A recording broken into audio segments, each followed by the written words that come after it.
de switch, de load balancer, et en sécurité, on parle des configurations de coupe-feu, firewall, des IPS, des équipements AAA, etc. Donc, j'étais analyste en cybersécurité et on disait one of the boys. Avant, ça se disait bien. Maintenant, avec la diversité, il faut faire un peu attention.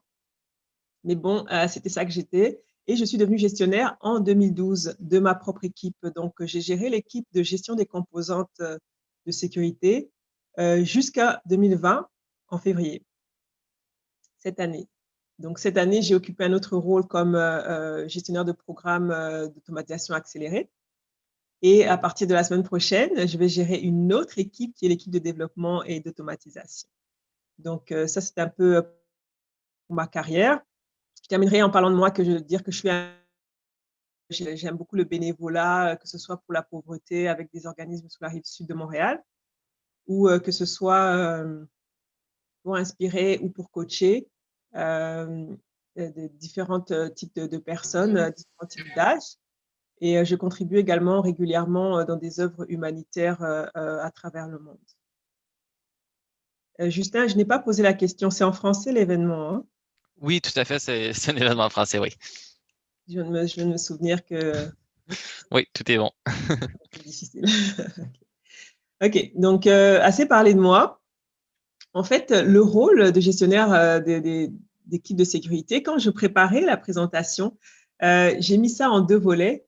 J'ai parlé d'abord du profil. Quel type de profil, je pense, ferait un bon gestionnaire, fait un bon gestionnaire d'équipe de sécurité? Et après, je parle du rôle en lui-même. Donc, un bon gestionnaire, pour moi, d'une équipe de sécurité, est avant tout un bon gestionnaire. Donc, que ce soit, quel que soit le type d'équipe, un bon gestionnaire est un bon gestionnaire. Donc, pour moi, je vois le volet gestionnaire, je vois le volet leadership, et je vois le volet sécurité. Et les caractéristiques que je vous partage après se regroupent dans une ou deux des catégories. Les caractéristiques que je partage après se regroupent dans une ou deux des catégories que j'ai bien de mentionner. Donc, c'est un bon leader. Un bon leader, c'est quelqu'un qu'on a envie de suivre. Ça, c'est le profil. Ce n'est pas quelqu'un qui dirige par imposition. Les gens ne le suivent pas par contrainte. Il n'utilise pas son autorité pour pouvoir amener les gens à respecter les consignes ou à aller de l'avant avec lui. Donc, un bon leader a beaucoup de caractéristiques. Ça, c'est la première que je vais mentionner. Il y en a d'autres que vous allez découvrir au fur et à mesure de mon partage. Et dans le profil aussi, c'est un bon communicateur. Donc, il doit savoir s'exprimer. Exprimer les changements qui viennent dans l'équipe, exprimer ce qui va bien et exprimer aussi quand ça ne va pas bien. Donc, annoncer aussi les mauvaises nouvelles parce que dans le monde de l'entreprise et de l'emploi, il y a toutes sortes de changements qui sont parfois indépendamment de notre volonté et qu'on doit pouvoir apporter à l'équipe. Donc, un gestionnaire doit savoir verbaliser toute forme de nouvelles. Il doit aussi savoir écouter. L'écoute, c'est quelque chose de très important. Écouter les employés, les membres d'équipe et écouter également ses collègues. Donc, écouter, l'écoute attentive. C'est aussi quelqu'un qui est vraiment orienté dans l'amélioration continue. Toujours vouloir améliorer les choses, challenger le statu quo. Le statu quo peut être la bonne décision à prendre, ça peut être la bonne chose à faire, mais il faut quand même le challenger pour voir est-ce qu'on peut améliorer les choses d'une façon ou d'une autre. Et pour ça, il faut oser le changement.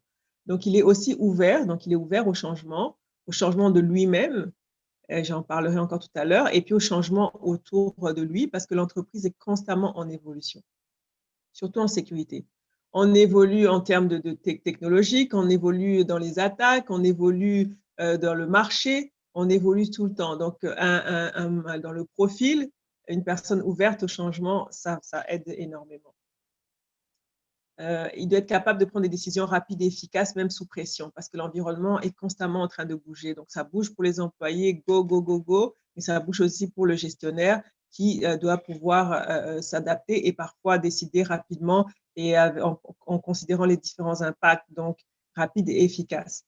Souvent, on ne décide pas tout seul. On s'entoure d'un noyau d'aviseurs ou de conseillers, des membres d'équipe qui sont positifs, qui veulent faire avancer l'équipe, aller de l'avant avec l'équipe, et on s'entoure de ces personnes pour prendre des décisions majeures dans l'équipe. Même si c'est rapide, ça n'empêche pas qu'on puisse les contacter pour pouvoir être bien conseillés.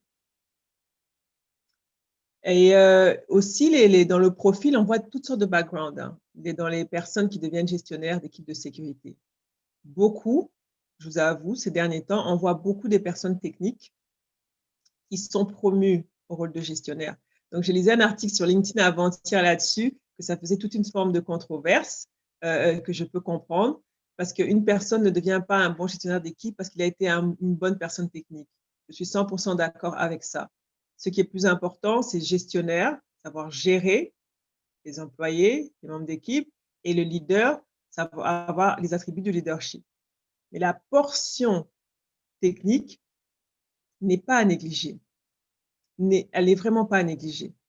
C'est quelque chose d'important parce que ça permet d'accélérer les conversations.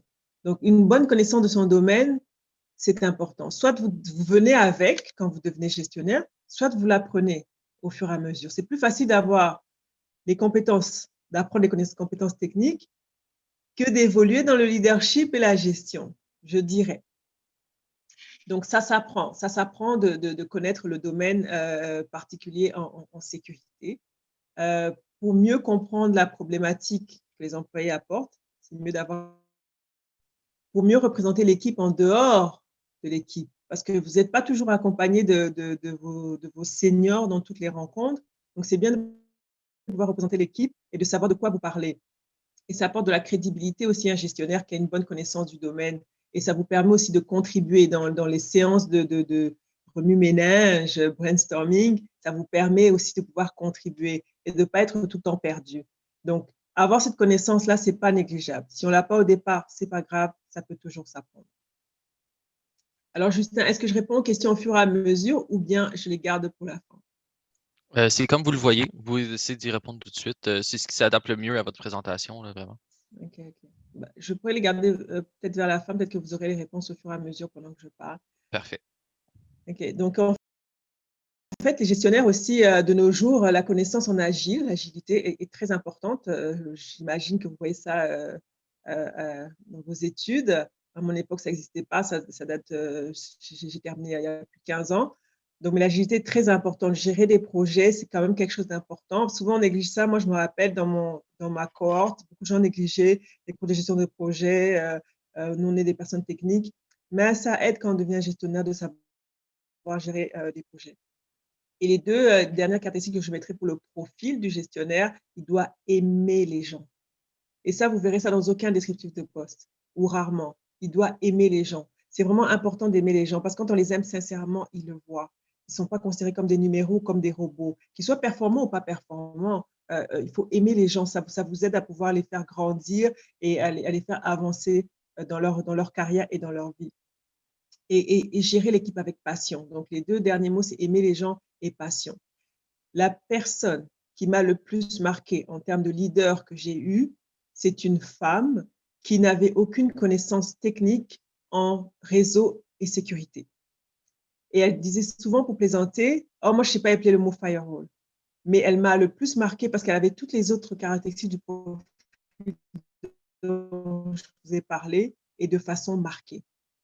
Donc, elle avait toutes ces caractéristiques. Il y en a d'autres que je n'ai pas pu mentionner, faute de temps, je réduis, mais être travaillant, etc. Donc, elle avait toutes ces caractéristiques et elle aimait les gens et elle travaillait avec passion. Et ça se voit. Et elle a pu amener l'équipe à totalement un autre niveau. OK, elle est venue, l'équipe était à 25. Grâce à son leadership et parce qu'elle a pu s'entourer des bonnes personnes, l'équipe est passée à plus de 150 à son départ. C'est significatif. Donc, un bon gestionnaire d'équipe de sécurité est un bon gestionnaire avant tout, un bon leader et avec un bagage en sécurité. Mais tout ça pour faire quoi? Pour faire quoi? Ça fait quoi au quotidien? Ben, ça s'occupe des employés, ça s'occupe du service, ça s'occupe des clients et de soi-même. J'ai créé 4 catégories. Je ne pense pas que j'aurai le temps d'y aller au complet. Justin, est-ce que je dois vraiment m'arrêter à 19 heures? Vu qu'il y a quelqu'un qui s'est désisté, vous pouvez quand même dépasser un peu si vous voulez, là, d'une quinzaine de minutes peut-être. OK, super. OK, je vais ralentir mon débit. Super. Donc, le rôle en soi, d'abord, gérer les employés. Donc, ça, on parle de recruter. Donc, tous les CV. Ah oui, le Zoom, 40 minutes. Merci pour le rappel. Tous les CV, tout ce qu'il y a autour.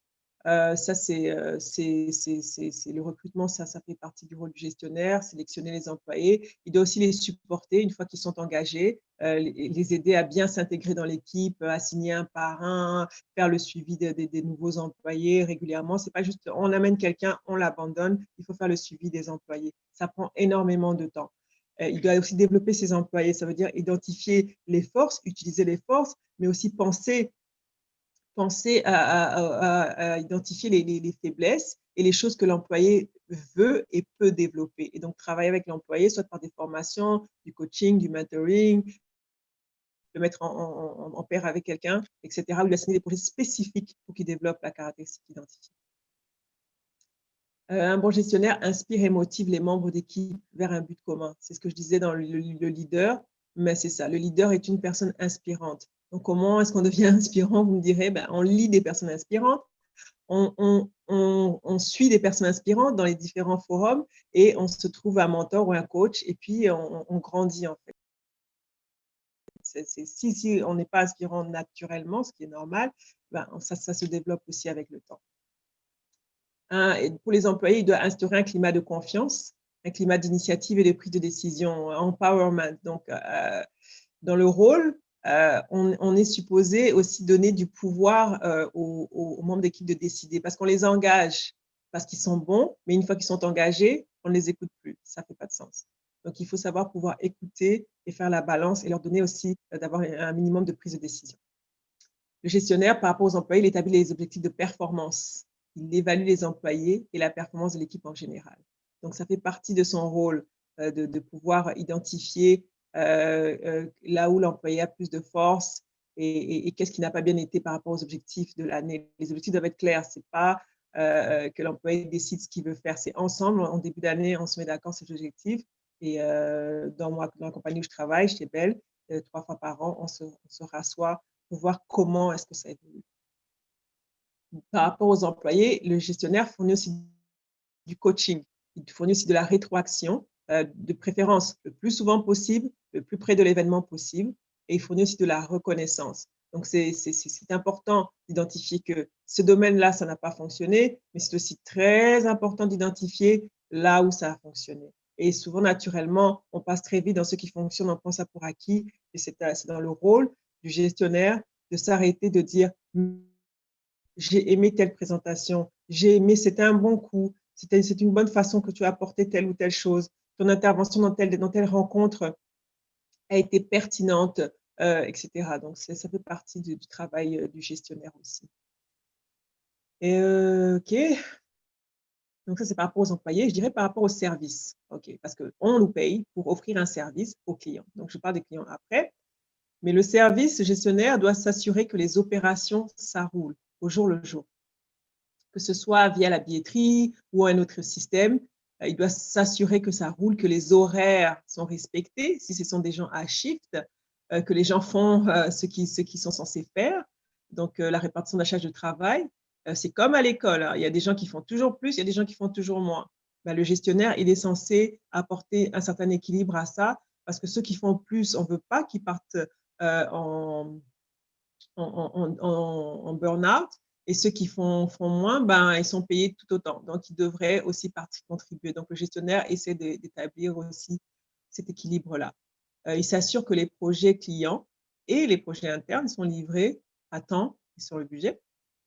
Il doit rencontrer les objectifs financiers de la division. Donc, le gestionnaire, il n'est pas indépendant. Il fait partie d'une compagnie. Sa compagnie a des divisions. Sa division a des objectifs financiers. Il s'assure de les connaître et puis de les rencontrer, par exemple, en faisant le suivi des heures de surtemps, de pagettes, etc., en cherchant à éliminer le gaspillage. Éliminer le gaspillage, c'est vraiment très important. Donc, où est-ce qu'on gaspille le plus de temps? Où est-ce qu'on met de l'énergie sur des choses qui ne sont pas utilisées? Parfois, on produit des rapports que les clients ne lisent plus. On offre des services qui sont plus pertinents. Et dans ça, il doit penser à l'automatisation. Engager son équipe dans l'automatisation. Et être visionnaire et investir pour le services qu'on a aujourd'hui. Oups, j'ai bloqué, André, je ne bouge plus. Vous m'entendez toujours?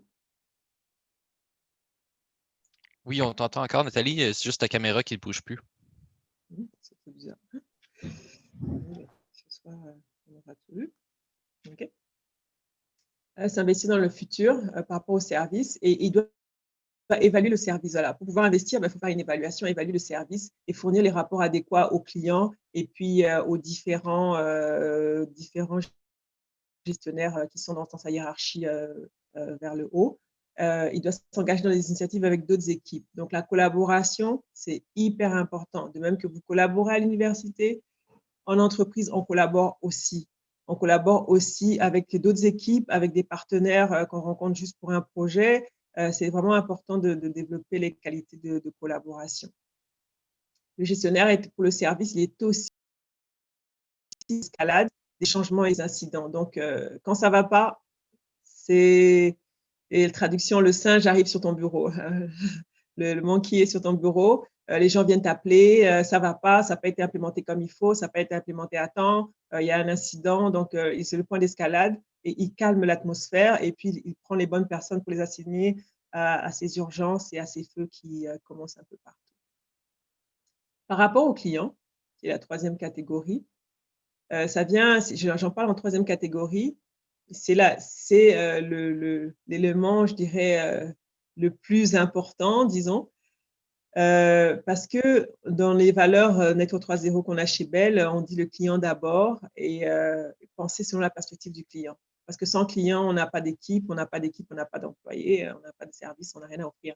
Donc, les clients, on doit les intégrer, ça veut dire récupérer leurs équipements. Dans le cas de mon travail, on gère les clients externalisent la gestion de leurs équipements de sécurité ou de leurs services de sécurité. Donc, on doit pouvoir les intégrer selon les processus. On doit offrir un service de qualité et s'engager dans l'amélioration régulièrement de ce service, j'en ai parlé tout à l'heure, et donner ce service selon les ententes contractuelles. Donc, les disponibilités, les temps de réparation, le nombre de pannes, des choses comme ça. Et être à l'écoute du client, c'est aussi important. Le rencontrer au besoin. Il y a beaucoup de clients que je suis allée rencontrer dans mes 8 dernières années directement dans leur bureau et vraiment penser sur la perspective du client. Et je terminerai là, vraiment, je termine, sur le gestionnaire. Il a aussi le rôle de se former. Donc, à la fois les soft skills, Excel et tous les nouveaux outils, et à la fois des connaissances techniques. Si ce sont des articles qu'il faut lire, ce sont des formations à prendre, il faut les prendre, comme on a dit, pour avoir une connaissance et se transformer. Donc, il doit se former et se transformer. Il n'y a personne qui arrive dans le rôle avec toutes les qualités jour 1. Tout le monde évolue et tout le monde se transforme. La gestionnaire que je suis devenue aujourd'hui, c'est absolument pas celle que j'étais au commencement quand j'ai pris le rôle. J'étais une personne technique. J'ai vu une des questions passer un peu par hasard. La personne me demandait comment est-ce que je me suis formée en gestion. Je me suis formée en gestion parce que j'avais un rôle modèle, une personne qui m'a proposé de devenir gestionnaire. La première fois, j'ai dit non, puis finalement, j'ai dit oui, et la personne a été comme un exemple. Je me suis formée en regardant. On n'avait pas des séances point 1, point 2, point 3. Je me suis formée en observant cette personne. Donc, pour se former, on peut observer quelqu'un, on peut avoir un coach, on peut avoir un mentor, on peut lire aussi à propos c'est quoi un bon gestionnaire. On peut assister à des conférences où on parle d'un bon gestionnaire. Et donc, ce sont les méthodes que j'ai utilisées pour pouvoir me former. Si je regarde les questions, donc comment avez-vous appris à gérer des équipes? Donc, c'est ce que je disais un petit peu en observant un bon leader d'expérience. À travers des formations, c'est quelque chose que, voilà, c'est ça. Donc, au début, c'est sûr qu'on ne va pas… c'est sûr que quand on est gestionnaire, on est gestionnaire. On ne va pas dire, je te laisse 6 mois pour devenir gestionnaire. Tu es gestionnaire, tu es dans le rôle. Donc, c'est rapidement qu'il faut te former. Est-ce que j'ai fait des erreurs au début? Absolument. Genre, il y en a que je ne ferai jamais aujourd'hui, comme gronder littéralement un employé devant tout le monde parce qu'il avait fait une gaffe devant tout le monde. Et les autres employés étaient tout contents. Ouais, c'est bien que tu lui aies dit parce qu'ils nous embêtent tous. Mais en tant que gestionnaire, aujourd'hui, jamais je ferai une erreur pareille. C'est je le prends dans une salle et puis on se parle.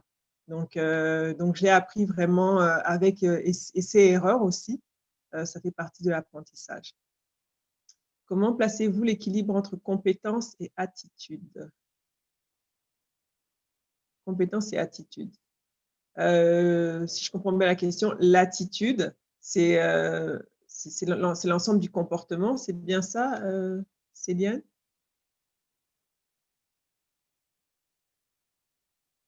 Céliane, j'ai une question de Céliane, c'est ça? OK. Donc,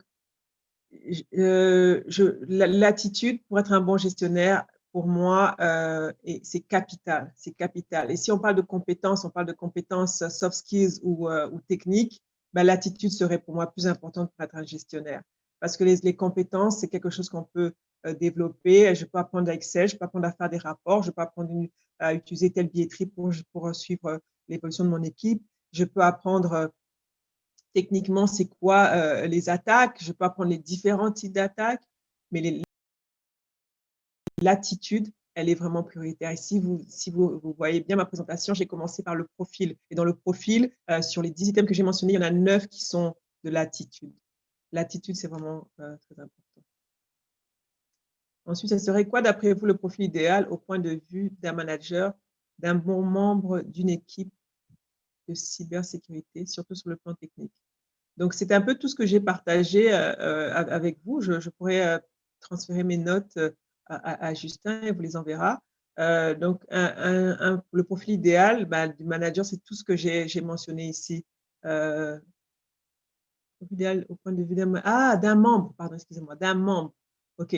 Ah oui, oui, je fais énormément de recrutement. Donc, oui, je dois décider souvent de qui on engage ou pas. Parfois, c'est après des entrevues de 8 minutes, quand on fait des speed interviews, je trouve ça un peu hardcore, mais d'un membre d'équipe, ok, c'est une personne qui est travaillante, c'est très important, surtout pour moi, une personne travaillante, une personne qui est curieuse aussi. Surtout qu'une personne qui débute doit démontrer qu'elle a de la curiosité. Ça veut dire qu'elle lit en cybersécurité, elle se documente en cybersécurité, elle fait des actions en dehors de son travail en cybersécurité. On ne demande pas de prendre 2 heures chaque soir, mais de temps en temps, aller se connecter sur un forum et voir ce qui se passe. Elle est au courant des différentes attaques et elle se forme et elle se certifie dans son domaine. La cybersécurité, c'est très vaste. Si vous faites de la gestion des composantes, allez chercher des certifications en gestion des composantes. Si vous faites les attaques, ethical hacker, allez chercher des certifications dans ce domaine-là. Donc, c'est une personne qui se certifie et c'est aussi une personne qui est une personne d'équipe. Une personne d'équipe, ça veut dire qu'elle peut travailler en collaboration avec les autres et puis elle est ouverte aussi au changement parce que ça change beaucoup. Ça change de leader, ça change d'orientation, ça change de projet.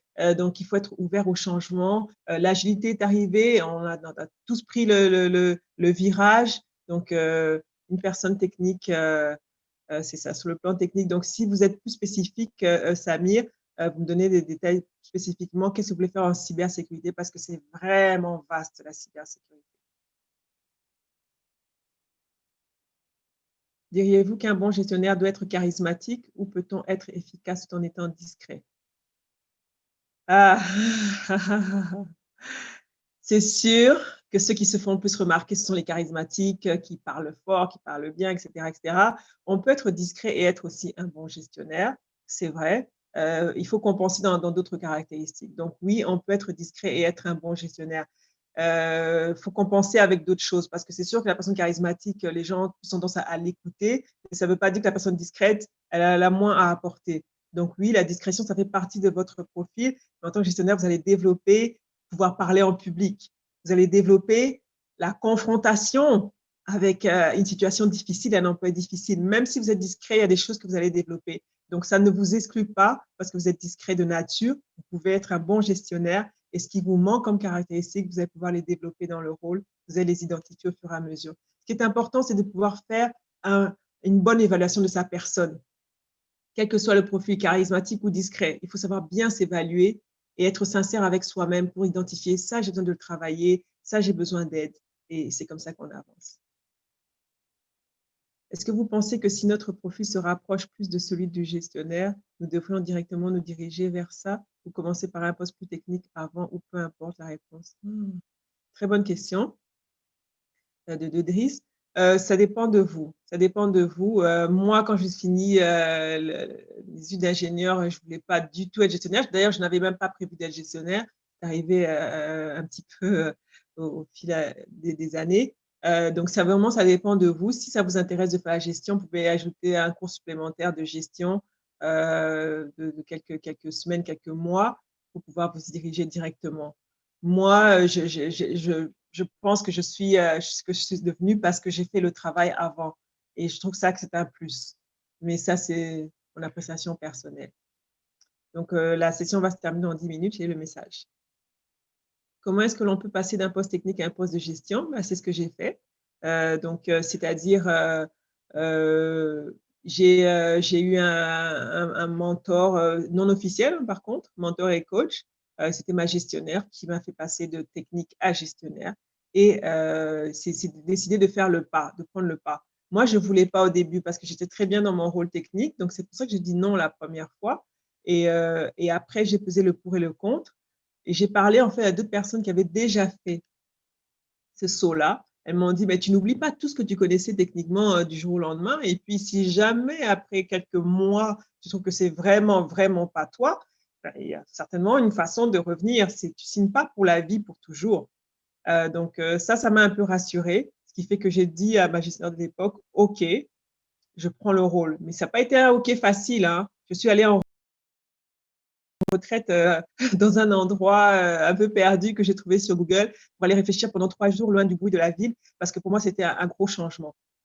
Donc, oui, ça se fait, mais il faut utiliser un bon rôle modèle pour pouvoir vous aider et ne pas hésiter à se former et à s'auto-évaluer, à évaluer qu'est-ce qui me manque. Il me manque telle compétence. Il me manque telle compétence pour être devenu gestionnaire. Eh ben, je vais aller les chercher. Il ne faut pas minimiser le travail de gestionnaire. C'est vraiment très prenant et très demandant. Donc, ce qui manque, identifiez-le et puis trouvez des façons de le combler. Est-ce qu'un bac ou certificat en gestion est nécessaire selon vous ou mon charisme est suffisant? Moi, j'ai pas de bac en gestion. Si vous êtes en train d'étudier en gestion, finissez, faites votre bac. Si vous avez déjà un autre diplôme, je ne pense pas qu'il soit nécessaire d'en ajouter un autre. Moi, je crois beaucoup aux certifications en entreprise. Je crois beaucoup aux formations en entreprise dans le domaine qui vous intéresse versus cumuler un diplôme après un autre. Mais je ne sais pas si j'ai le droit de le dire parce que je parle des étudiants. Donc, si vous voulez faire un autre diplôme à l'université, allez-y si vous voulez. Mais je ne pense pas vraiment qu'ajouter un bac en gestion serait pertinent. C'est sûr que vous aurez plus d'outils et que vous aurez peut-être des stages, peut-être. Mais si vous venez sur le terrain, il n'y a rien de mieux que d'apprendre sur le terrain quand on est ouvert, quand on est fast learner et quand on veut que ça marche, ça va marcher. Est-ce qu'on devrait attendre de se faire approcher ou est-ce qu'on devrait prendre l'initiative de postuler sur des postes? Moi, je pense qu'il faut prendre l'initiative. Il faut oser. Il faut oser. Un poste vous intéresse, osez. Même si vous ne remplissez pas 70% des critères, osez. Je sais que beaucoup de gens, surtout les femmes, aiment remplir les 10 critères à mentionner pour pouvoir postuler. Et c'est quelque chose qu'on doit travailler, moi y compris. Donc, vous avez 60% du rôle, osez. Osez postuler, ça vous intéresse, parlez-en. Parce que si vous n'en parlez pas, les gens ne sauront pas. Les gens ne peuvent pas deviner, les gens ne peuvent pas décider à votre place. Donc, c'est sûr que moi, dans mon cas, je n'avais pas dit que je voulais le rôle de gestionnaire.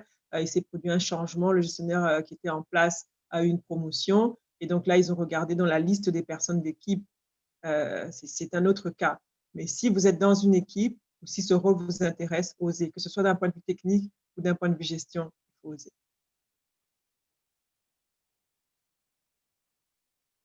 Comment trouver un mentor sans passer par la case technique d'une entreprise? Si vous vous faites engager dans une entreprise, mais il y a des entreprises qui ont des systèmes de mentoring déjà bien formés. Donc, vous indiquez que je veux être mentoré. On vous met en pair avec quelqu'un qui a plus ou moins des atomes crochus avec vous. Quel que soit, vous n'avez pas besoin d'être technique pour avoir un mentor. Le mentor, c'est surtout pas quelqu'un de technique qu'il vous faut. Il vous faut quelqu'un qui, si vous voulez devenir gestionnaire, il vous faut quelqu'un qui est dans le rôle ou qui a été dans le rôle pour pouvoir vous partager son expérience. Donc, Pour le mentorat, ça n'a rien à voir avec la portion technique. Tout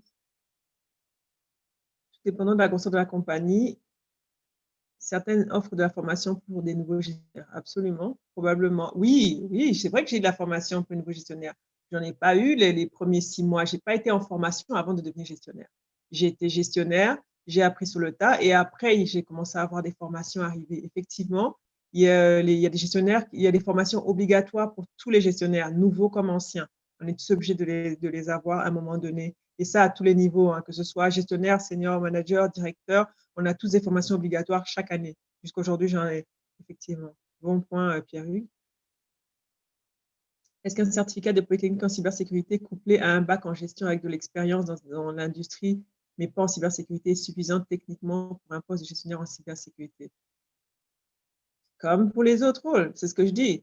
Quel que soit votre background, l'important, c'est de pouvoir vous évaluer quand vous arrivez en poste. Si vous voulez vraiment faire ce rôle-là, postulez, mentionnez votre intérêt et mentionnez que vous êtes ouvert, mentionnez que vous apprenez rapidement, mentionnez toutes les caractéristiques dont j'ai parlé dans le profil. Et là, ce qui vous manque de connaissances en cybersécurité, allez chercher ce qui vous manque.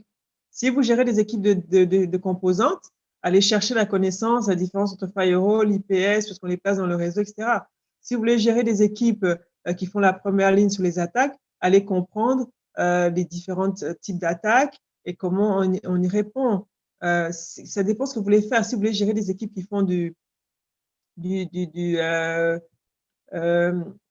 CIEM en français, les Incident Event Management, en tout cas, la gestion des incidents, des événements de sécurité. Si vous voulez gérer cette équipe-là, allez apprendre les différents outils CIEM qui sont sur le marché et qu'est-ce que ça peut apporter et qu'est-ce qu'il en ressort. C'est quoi un use case, c'est quoi des choses comme ça. Donc, tout ce qui va vous manquer après avoir eu votre bac en cybersécurité, après avoir eu votre certificat en cybersécurité et votre bac en gestion, tout ce qui va vous manquer comme connaissance, allez les chercher, que ce soit d'un point de vue technique ou d'un point de vue attitude. Super. Magnifique. Merci beaucoup, Nathalie, pour cette très bonne présentation. En tout cas, moi, personnellement, je trouve ça très intéressant. Je ne sais pas si tu pourrais me faire parvenir peut-être ta présentation pour que je puisse la partager aux autres. Je suis sûr que les informations là-dessus seront très intéressantes pour tout le monde. Absolument, avec plaisir. La formation n'est pas formatée, mais j'ai 2 pages PowerPoint et je peux vous les partager telles quelles. Merveilleux, ça serait génial. Et là, je porte le t-shirt GodSock, White Hat, vous pouvez le voir. Ah, c'est bien concept, oui. On en a tous un dans l'équipe, ceux qui étaient là dans l'équipe en 2018, on en a tous un. Donc, il y en a. J'imagine que c'est quand vous avez travaillé pour atteindre le SOC, c'est ça? Oui, oui, parce que notre équipe s'appelle le SOC. Alors, on a fait un jeu de mots avec est-ce que tu as un SOC? OK, je vois. Parfait. Alors, pour tout le monde, j'ai un autre lien Zoom où ce qu'on va pouvoir transférer pour aller voir Jacqueline qui travaille chez Cogeco, qui elle va nous présenter un peu son rôle d'architecte en sécurité. Alors, un dernier merci, Nathalie, pour ta participation. Si tu veux nous suivre pour les ateliers, fais-toi plaisir. Ça me fait plaisir. Merci beaucoup pour l'invitation. Et n'hésitez pas si vous avez des questions additionnelles sur LinkedIn. Il y a beaucoup de gens à qui je réponds, même si je ne les ai jamais rencontrés auparavant.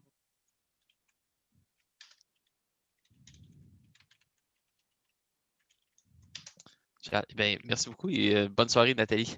Merci. À bientôt. Bonne Au soirée. revoir. Au revoir. En sécurité. Pour me rejoindre à vous dans cette rencontre et vous parler un peu de ce métier-là. C'est un métier assez recherché sur les marchés, principalement à ce moment. Je vous dis que ce n'est pas facile de trouver les bons professionnels avec des bonnes connaissances et aussi une bonne expérience dans ces domaines. Donc ça, je pense que c'est assez intéressant pour vous autres parce que quand on parle de la cybersécurité, il y a plusieurs branches ou plusieurs domaines. Donc, c'est à vous aussi de choisir un peu quel est les schémas que vous allez entreprendre pour votre carrière. Donc, pour parler un peu de l'architecture de sécurité, par rapport à mon expérience, j'ai 23 ans d'expérience dans le domaine de la sécurité. J'ai eu l'opportunité de travailler soit au début avec la gouvernance de sécurité. Donc, ça m'a aidé beaucoup de point de vue théorique. Excuse-moi, j'ai une petite garçon qui est ici. Et aussi, après ça, j'ai eu l'opportunité de travailler en tant qu'architecte de sécurité. Pourquoi j'ai changé la gouvernance pour le domaine de l'architecture? C'est parce que je voudrais aller au-delà de juste la partie théorique qui la gouvernance met en place, soit avec les standards, les politiques, mais aussi aller sur le terrain et comprendre un peu plus davantage la partie technique de la sécurité. Et après ça aussi, j'ai eu l'opportunité de travailler dans un contexte de gestion d'un SOC, de Security Operations Center. Et là, j'ai retourné à mes vieilles bottines, c'est l'architecture de sécurité. Donc, qu'est-ce qu'il fait un architecte de sécurité? Je vous dirais en fait qu'on a un chapeau entre la partie théorique, mais quand même pratique. Comment ça? Je vous explique un peu plus. Parce que la théorie, ça veut dire qu'un architecte de sécurité il a besoin d'avoir de solides connaissances par rapport les politiques de sécurité, les standards de sécurité, les guides, même les procédures. Ça dépend comment les entreprises vont se structurer dans ce sens de gouvernance, parce qu'il y a les trois niveaux, soit le niveau stratégique, où on peut trouver les politiques de sécurité, les niveaux tactiques, où on trouve les standards de sécurité, et les niveaux opérationnels, où on trouve des guides de sécurité ou même des procédures techniques en sécurité. Et un bon architecte de sécurité, il a besoin donc d'avoir cette théorie des politiques, des standards, pour supporter les clients internes, donc tous les autres départements, pour le déploiement des solutions techniques qui vont supporter les besoins d'affaires. Donc, ça, c'est intéressant parce que des fois, une chose que j'observe, c'est que des fois, les universités ne préparent pas nécessairement les étudiants dans un contexte pour devenir un vrai architecte en sécurité. Il y a beaucoup de focus sur la partie des fois technique, soit dans un contexte de pen testing, threat analysis. Ça, c'est très important parce que de plus en plus, un architecte, il a besoin aussi d'avoir ces connaissances plus techniques, de comprendre, OK, comment une attaque peut se produire, quelles sont les menaces, et après, comment on peut se protéger, comment on peut réagir à ça. Mais la réaction, pas seulement du point de vue de gestion d'incidents, mais du point de vue agir même avant que l'incident arrive. Donc, dans tout ça, c'est important d'avoir une bonne connaissance de gestion des risques. Et la gestion des risques commence par la connaissance des analyses. Donc, faire un assessment, faire une analyse des risques. Donc, ça, c'est un peu les rôles d'un architecte de sécurité. Quelles sont les responsabilités d'un architecte de sécurité? Là, il y a quelques-unes, par exemple, définir, concevoir et même mettre en œuvre une architecture de sécurité. Et qu'est-ce que c'est une architecture de sécurité? C'est un design. Dans un contexte d'entreprise, il va y avoir un architecte de solution qui va, par exemple, aller chercher une solution sur le marché pour supporter un besoin d'affaires. Il va après faire son design, faire son beau diagramme d'architecture et démontrer comment les composantes vont se connecter. Comment va se faire cette intégration? Un architecte de sécurité, il a besoin d'être capable de lire ce diagramme de solution, c'est un diagramme technique avec toutes les composantes, les comprendre et apporter des recommandations de sécurité pour sécuriser exactement cette architecture. Donc, un architecte de solution, un architecte d'entreprise, un architecte network, un architecte d'infrastructure sont tous des sous-domaines de l'architecture technologique, je vous dirais. Et un architecte de sécurité, on travaille main dans la main. Ça, c'est important.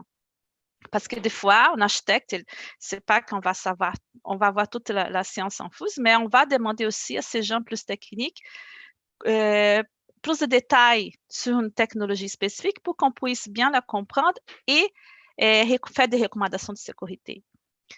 Fait partie aussi des responsabilités d'un architecte de sécurité la mise en place des modèles ou des frameworks d'architecture. Et là, on parle du développement d'une pratique d'architecture. Ça, vous allez trouver aussi dans les entreprises. Ça veut dire que les architectes, ils vont avoir un leader et ils vont identifier, OK, qu'est-ce qu'on a besoin d'améliorer? Comment, en tant qu'équipe, on va développer et on va travailler dans un contexte d'architecture de sécurité. Donc, est-ce qu'il y a un document? Comment on va faire l'analyse? Comment on va documenter les résultats de cette analyse? Comment on va adresser les recommandations de sécurité? Comment on va faire un suivi de ces recommandations de sécurité aussi? D'autres choses très importantes, c'est identifier les faiblesses et les vulnérabilités potentielles et les risques qui existent dans l'infrastructure. Ça, c'est important parce que, comme je dis, ça fait partie de l'analyse des risques ou la gestion des risques. En fait, on a l'analyse, on les identifie, on va après chercher des solutions pour les mitiger et on va recommander nos mesures de sécurité ou nos requirements de sécurité, ça dépend comment l'entreprise va nommer ça, aux autres départements. OK? Parce qu'on a besoin de protéger nos infrastructures en fonction des risques qu'on a trouvés, les risques et les menaces. Notre point aussi que c'est très important, c'est concevoir des architectures. Okay? Et là, comme je vous dis, c'est créer des diagrammes. Ce n'est pas juste un diagramme, c'est important aussi faire de la documentation. Donc, un architecte, un bon architecte en sécurité, il a besoin de lire. Il a besoin d'avoir aimé lire parce qu'il faut qu'il se mette à jour, surtout sur les technologies, qu'à chaque jour, il y a une nouvelle sur les menaces qui arrivent aussi, sur les risques, sur les nouvelles pratiques de sécurité.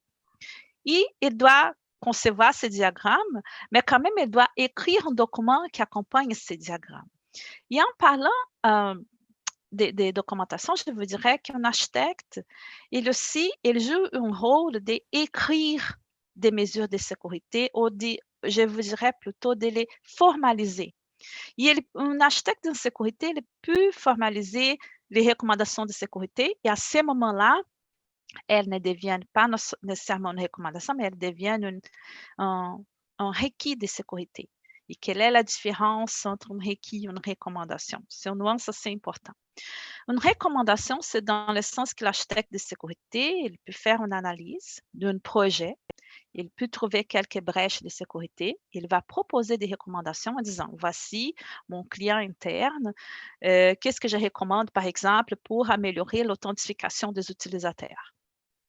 Par contre, ces clients internes, qui pourraient être un département ou un gestionnaire de projet, il peut prendre la valise et dire, OK, mais peut-être ce moment ici, j'ai quelques contraintes budgétaires, j'ai quelques contraintes de temps pour la livraison de projet, mais je ne vais pas les mettre en place à ce moment ici. Dans ce cas, un gestionnaire de projet ou les propriétaires de ces projets-là, ils assument les risques.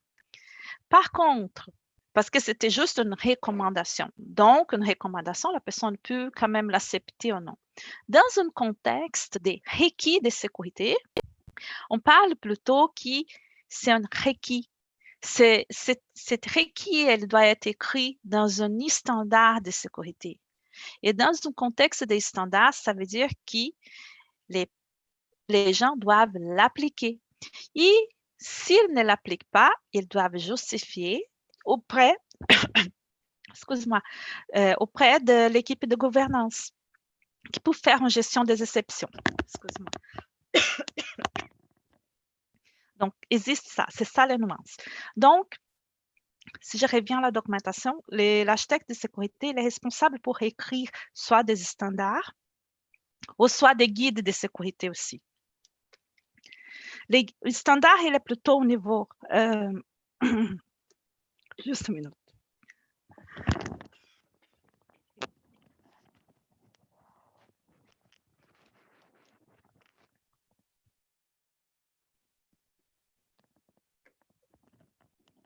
Désolée. Les standards, il est plutôt au niveau high level, qu'on dit, il est plutôt au niveau stratégique, tactique. Et un guideline va être plutôt au niveau plus technique. Il va fournir des détails. Donc, un standard de sécurité, il est au niveau plus quoi faire, qui va guider l'entreprise ou les équipes technologiques à quoi faire. Et un guide de sécurité va décrire comment faire, donc comment appliquer une mesure de sécurité, un requis de sécurité qui est dans les standards. Bon, donc un architecte de sécurité fait partie de ses responsabilités, faire l'analyse, évaluer, et quand même, supposons qu'une autre équipe arrive et fait une demande d'exception parce qu'elle ne peut pas appliquer un requis. Un architecte de sécurité peut jouer un rôle de l'analyser et supporter une équipe de gouvernance.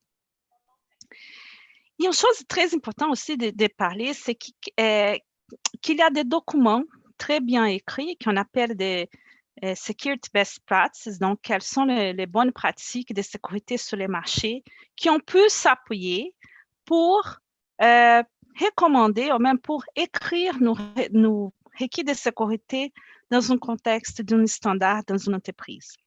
Je peux vous parler un peu, par exemple, il y a les NIST. J'imagine que vous avez déjà entendu parler dans le contexte de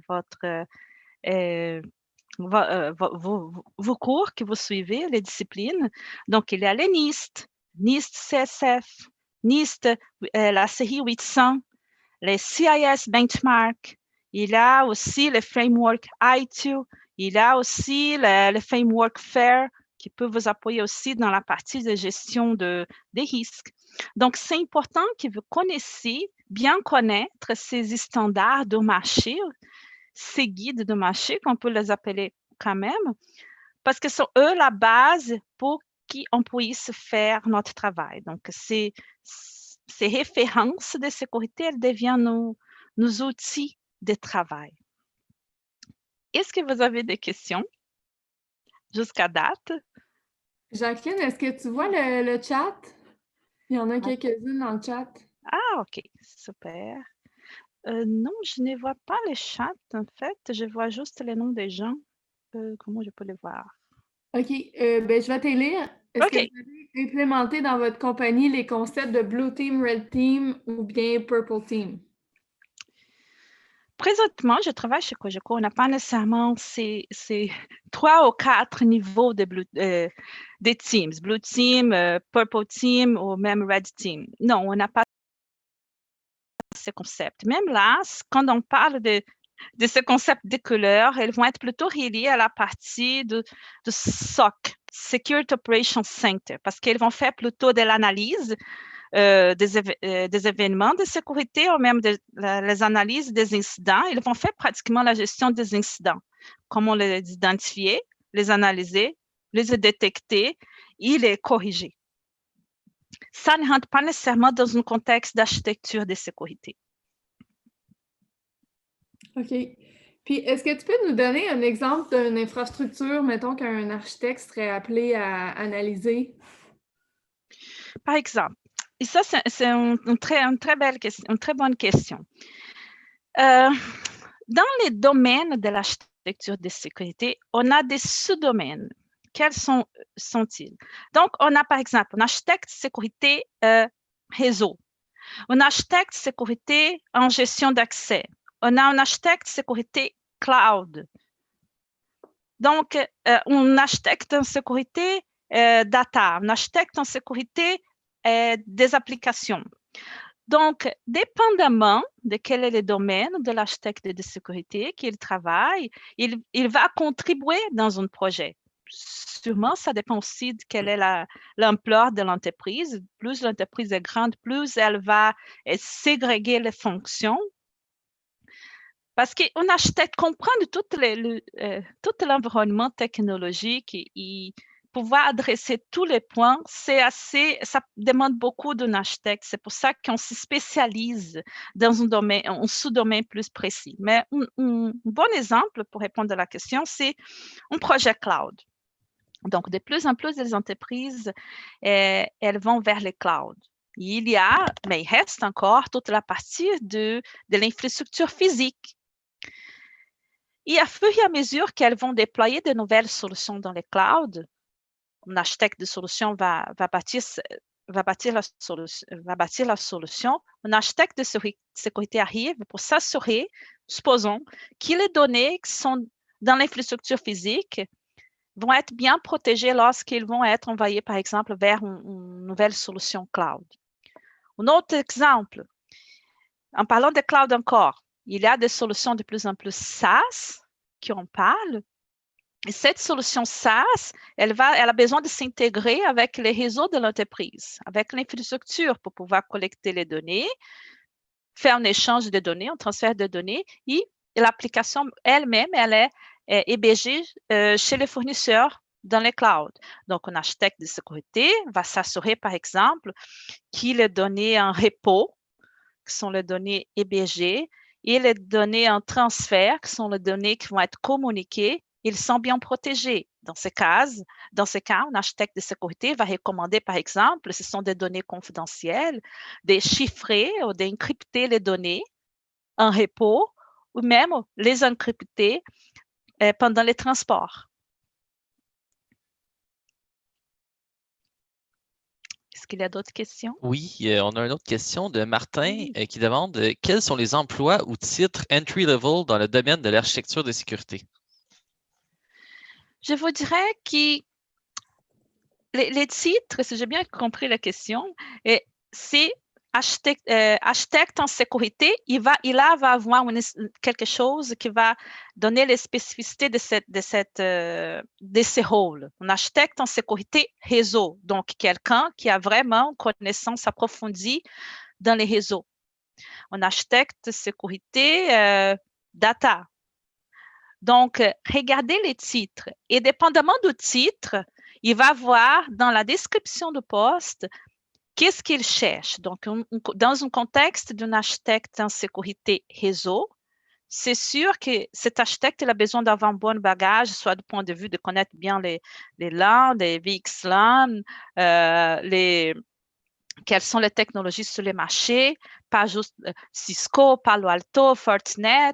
Donc, et de plus en plus, les entreprises demandent des certifications. Il faut tenir ça en tête aussi.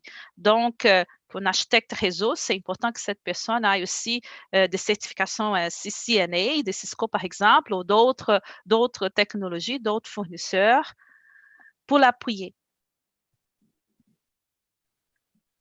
Parfait, il dit que ça répond très bien à sa question. Super, merci. Moi, j'en ai une pour toi. Oui.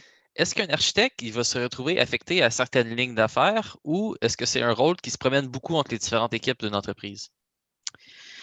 D'habitude, il existe une équipe d'architecture de sécurité.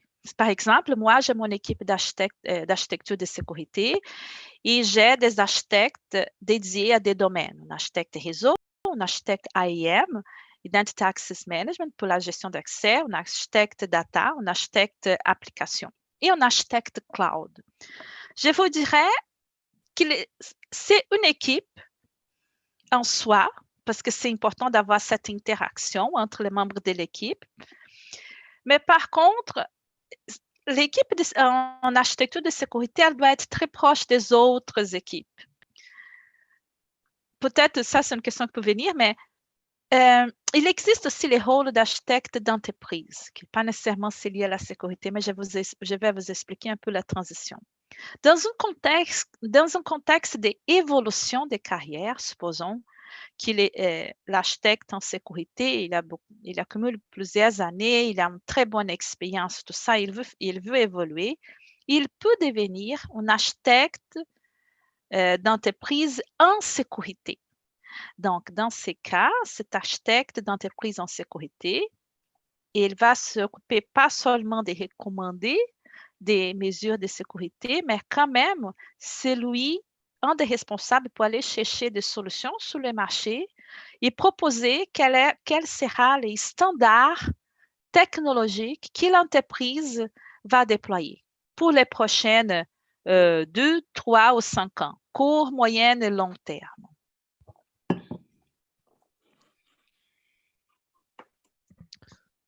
OK, alors c'est tout pour les questions en ce moment. Jacqueline, je ne sais pas si tu avais une suite à ta présentation.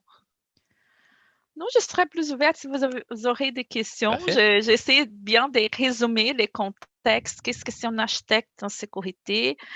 Une chose que j'ai même gardé un peu à la fin, serait un peu de vous motiver à aller chercher quand même à travailler dans ces domaines. Je vous dirais qu'il y a plusieurs opportunités sur le marché. Même j'ai une opportunité ouverte que je cherche des gens. Si vous connaissez des architectes en sécurité réseau, expérimentés, vous pouvez regarder sur le site de Cogeco. C'est une nouvelle ressource pour faire partie de mon équipe. Donc, je vous dirais que de plus en plus, c'est un domaine en évolution. C'est un rôle en évolution. Et en plus, avec les clouds, il va y avoir beaucoup d'opportunités pour ce genre de rôle. Mais par contre, je vous dirais, n'oublie pas de toute la partie de l'infrastructure physique, parce qu'il y a encore des entreprises qui gardent une bonne partie de ces infrastructures dans un contexte physique qu'on appelle legacy. Pas tout le monde encore a tout migré vers les clouds. Je ne pense pas que ça sera une réalité à court ou moyen terme. Je pense que les entreprises vont garder quand même une partie de son infrastructure technologique interne, donc ça veut dire physique, et une partie dans les clouds, physique qu'on appelle on-premise. Donc, il va y avoir l'infrastructure on-premise et l'infrastructure dans les clouds. Et là, il faut qu'on fasse communiquer ces deux infrastructures pour pouvoir échanger des données et faire bien les services, les systèmes marchés. Et l'architecte de sécurité, il faut qu'il comprenne le contexte on-premise, il faut qu'il comprenne aussi le contexte cloud. Donc, ça, c'est important. Ils comprennent les différentes plateformes de cloud aussi qui existent sur le marché présentement. Parfait, ça c'est clair. J'ai 3 questions relativement similaires. Il y a Véronique qui demande comment est-ce qu'on devient un architecte en sécurité? Et j'ai aussi quelqu'un d'autre qui pose la question quelle est sa formation? Je pense que ça fait référence à l'offre que tu parlais tantôt. Et finalement, j'ai Martin qui demande c'est combien d'années d'expérience que vous cherchez pour un architecte?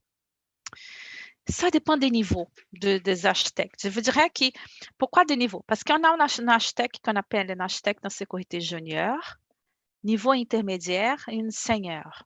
Donc, ça dépend beaucoup. C'est sûr qu'un junior, c'est quelqu'un qui peut, par exemple, en finissant son cours à l'université, il va commencer, il a déjà de bonnes connaissances techniques, il peut débuter en tant que junior, il va apprendre. Donc, dans un contexte d'équipe, supposons dans mon équipe, je commencerai avec des projets pas trop compliqués ou je le mettrai plutôt proche de quelqu'un qui va le coacher pour l'apprendre à évoluer dans ces domaines.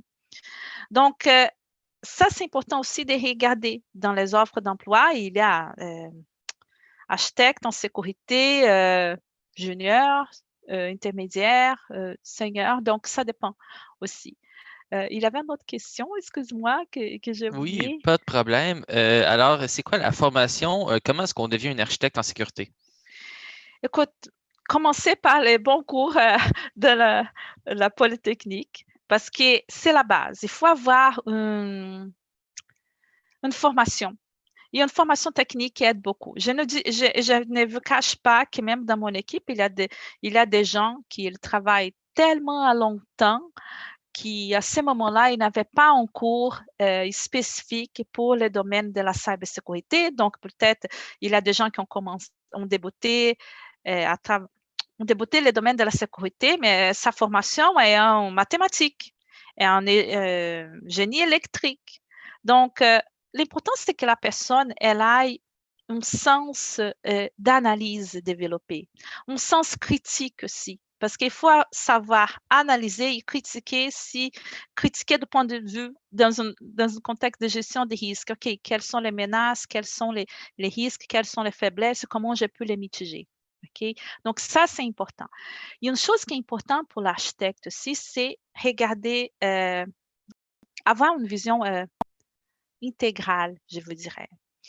Parce que vous pouvez aussi trouver sur les marchés quelques offres d'emploi où on parle d'ingénieur en réseau, ingénieur en sécurité. Oui, ça existe, mais l'approche qu'un architecte ou un ingénieur va avoir sont différentes.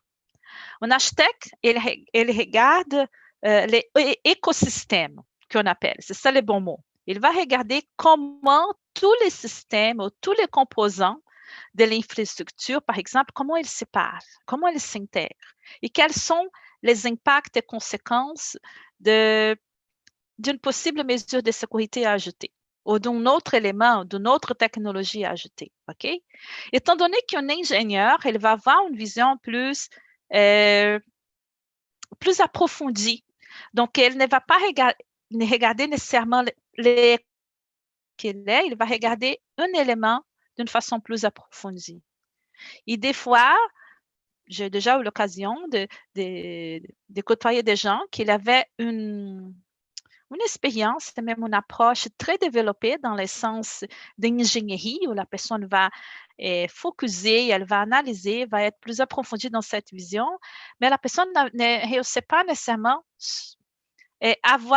sortir un peu de cette vision plus focusée et voir les écosystèmes. Parce que, rappelez-vous qu'un architecte de sécurité, une fois qu'on propose, on recommande une mesure de sécurité, on décrit un standard, on devient quand même responsable pour que la solution marche. Les solutions marchent d'une façon sécuritaire. Donc, cette responsabilité professionnelle revient à chaque architecte de sécurité. C'est sûr qu'on a on peut faire des erreurs, ça fait partie, on est des humains, mais avant d'être un architecte en sécurité, mais on apprend de plus. Et à chaque fois, on veut faire moins d'erreurs. C'est ce qu'on apprend avec des erreurs, mais si on fait des choses correctement, ça ajoute de la valeur à notre réputation, à notre capacité en tant que professionnel.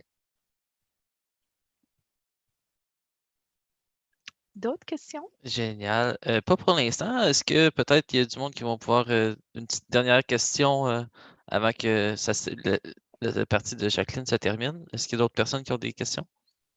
Ah, il y a Naras qui demande est-ce que vous pouvez nous donner un aperçu d'une journée typique de travail en tant qu'architecte en sécurité? Oui, sûrement. Je vous dirais que c'est quand même une excellente question. Des fois, on a des journées assez chargées parce qu'on travaille beaucoup sur des projets. Donc, un architecte de sécurité, il a un contexte où un architecte de sécurité peut être dédié à un projet. Il a, si on parle d'une entreprise de moyenne à grande taille, il a une équipe pour les projets. Il va avoir un PM, un gestionnaire de projet, il va avoir un architecte de solution, un architecte infra, un architecte network. Il va avoir un architecte de sécurité. Donc, tous ces ressources ensemble, ces professionnels ensemble vont travailler pour bâtir la belle solution. Mais entre-temps, ça, c'est quand c'est un gros projet. Mais il y a des petits projets. Et toutes les entreprises, il y a des petits ou moyens projets qu'on n'a pas besoin d'avoir un architecte dédié 100% de son temps. Et dans ces cas, on peut travailler dans un contexte des contributions. Donc, ça veut dire qu'on peut, supposons, moi, en tant que leader, gestionnaire de l'équipe d'architecture en sécurité, je reçois les demandes d'autres départements pour avoir un architecte de sécurité pour contribuer à ces projets. Donc, je vais organiser de façon, OK, quel est le domaine de sécurité qui est recherché dans ces contextes de projet? Ah, ils ont besoin de quelqu'un pour faire une analyse du réseau. Ils veulent intégrer créer un VPC en virtual, c'est un genre de network pour connecter les réseaux on-premise, les réseaux physiques avec les réseaux Google, supposons. Oh, ça peut être un réseau Azure avec les clouds. Donc, j'ai besoin d'un architecte en sécurité réseau qui va être plus dédié à ces projets-là. Et ça peut durer, par exemple, une journée de travail, 7 jours, 12 jours, quelques heures. Donc, dans une journée, dépendamment des tailles de projet, un architecte peut travailler dans un projet ou plusieurs projets. Fait partie aussi des responsabilités, juste pour compléter, d'un architecte en sécurité, supporter ses clients, participer à des ateliers de travail avec l'équipe de projet pour bien s'assurer de bien comprendre les contextes de projet et bien adresser les enjeux de sécurité qu'il peut avoir dans ces projets.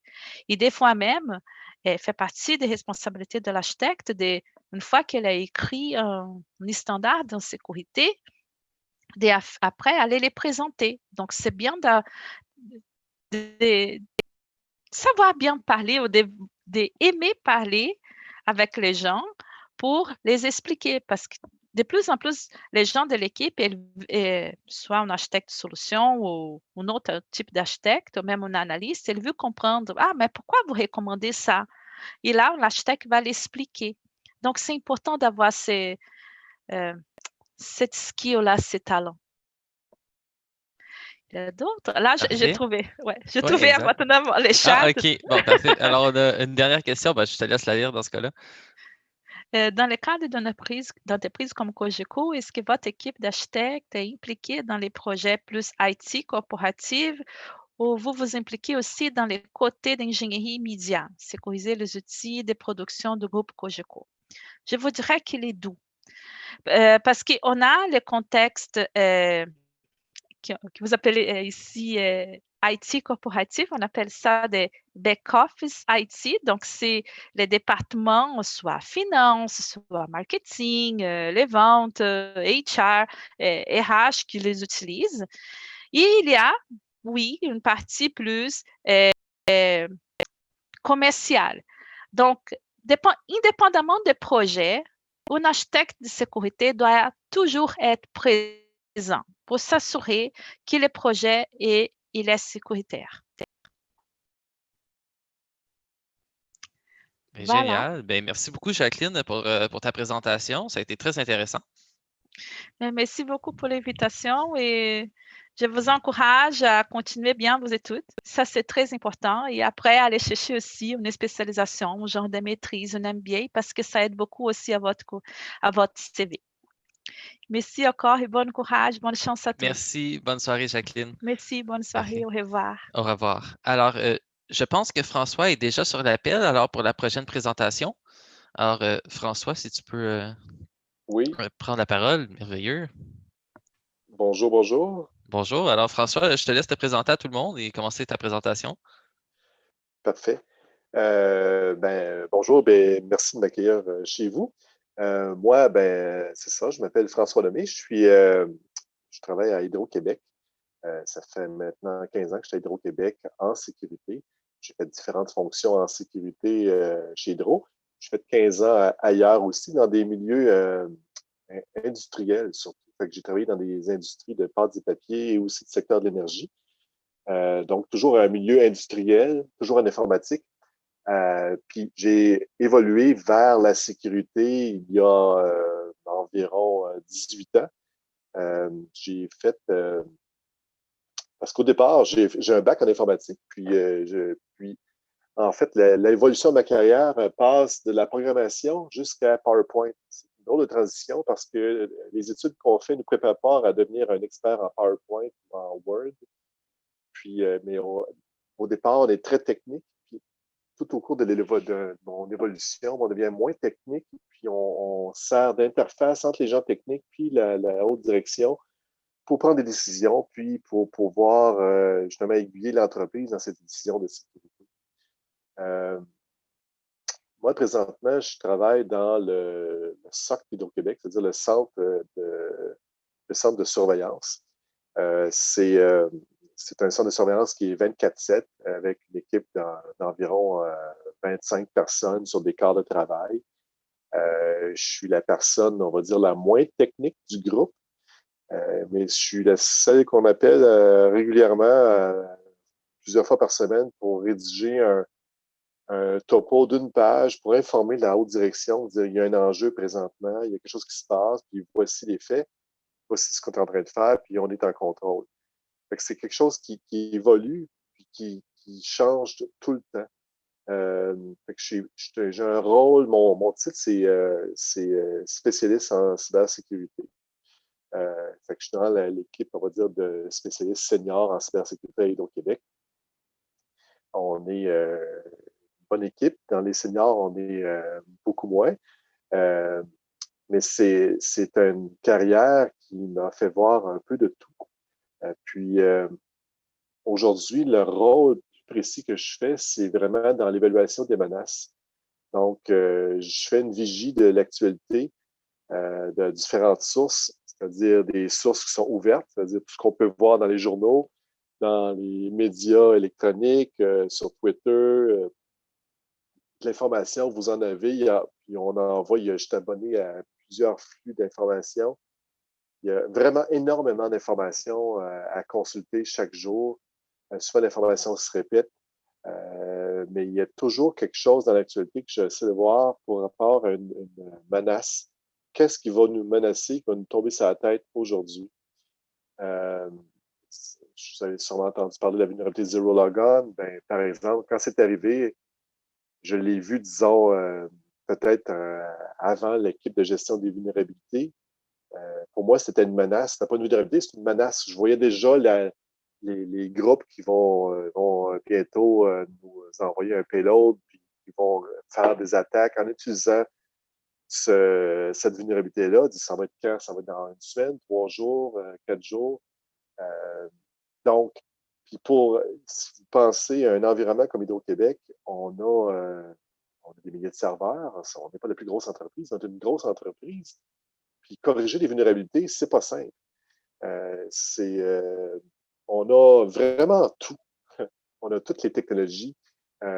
Donc, dans des environnements dispersés géographiquement, centralisés, on a de tout dans tout.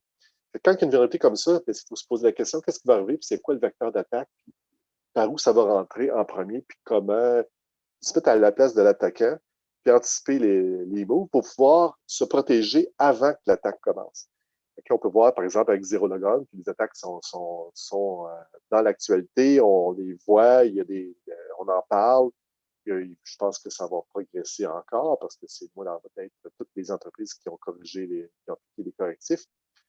Fait que nous, au moins, on a pu se préparer, puis là, on est prêt. Mais le fait, oui, Hydro-Québec, il y a des enjeux particuliers avec ça, avec les menaces. Travailler pour Hydro-Québec, c'est pas comme travailler comme un commerce ordinaire. On est une infrastructure essentielle. On est l'infrastructure essentielle à toutes les autres infrastructures essentielles.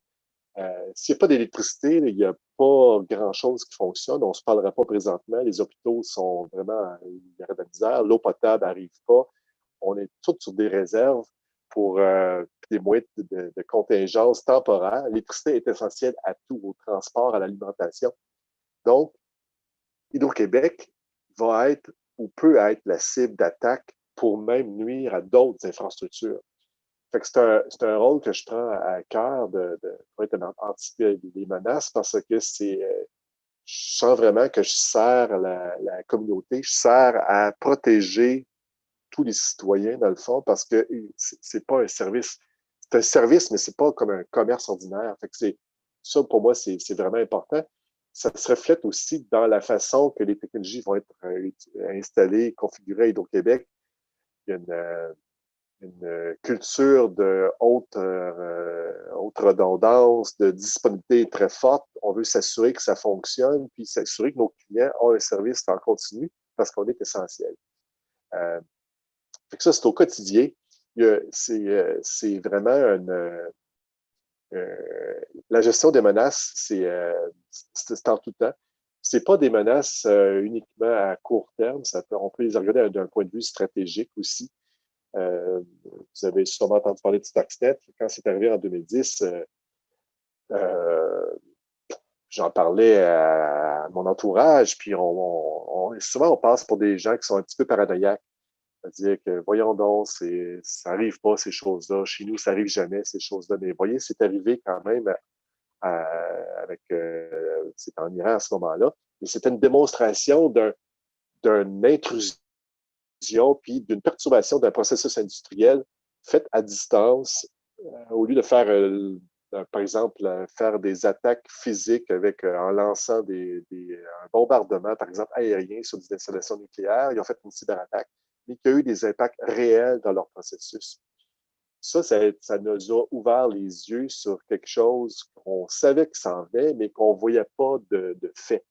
On a pu constater aussi il y a quelques années, c'est tout proche, en Ukraine, les cyberattaques qui ont paralysé, qui ont créé des pannes électriques. C'était la première fois qu'il il y avait des démonstrations de cyberattaques envers des installations électriques qui occasionnaient des pannes. Donc, des cyberincidents, on pourrait dire des incidents cyberphysiques, c'est-à-dire que ça se passe dans un TI, mais il y a un impact physique. Il peut y avoir des réels impacts pour les humains, que ce soit arrêter l'électricité, mais c'est dans on en voit dans les rançongiciels aujourd'hui avec quand ça s'attaque à des armateurs qui transportent des conteneurs ou des hôpitaux qui sont paralysés par des rançongiciels.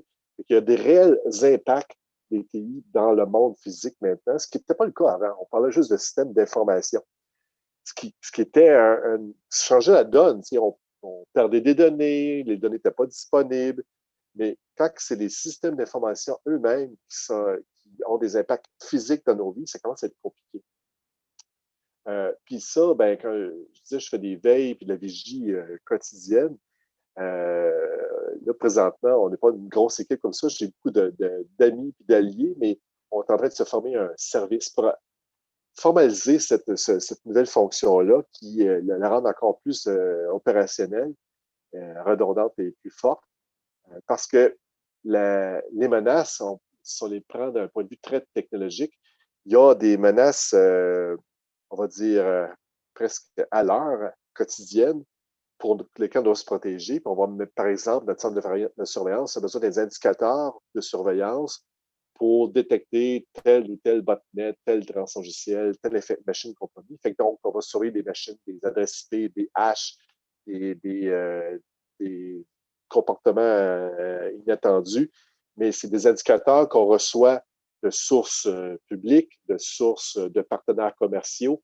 On a des partenaires avec le Centre canadien de la cybersécurité, le Centre de sécurité des télécommunications, nos espions canadiens, le SCRS, la GRC aussi, on nous informe. Il y a le Centre québécois, le CERTAC aussi.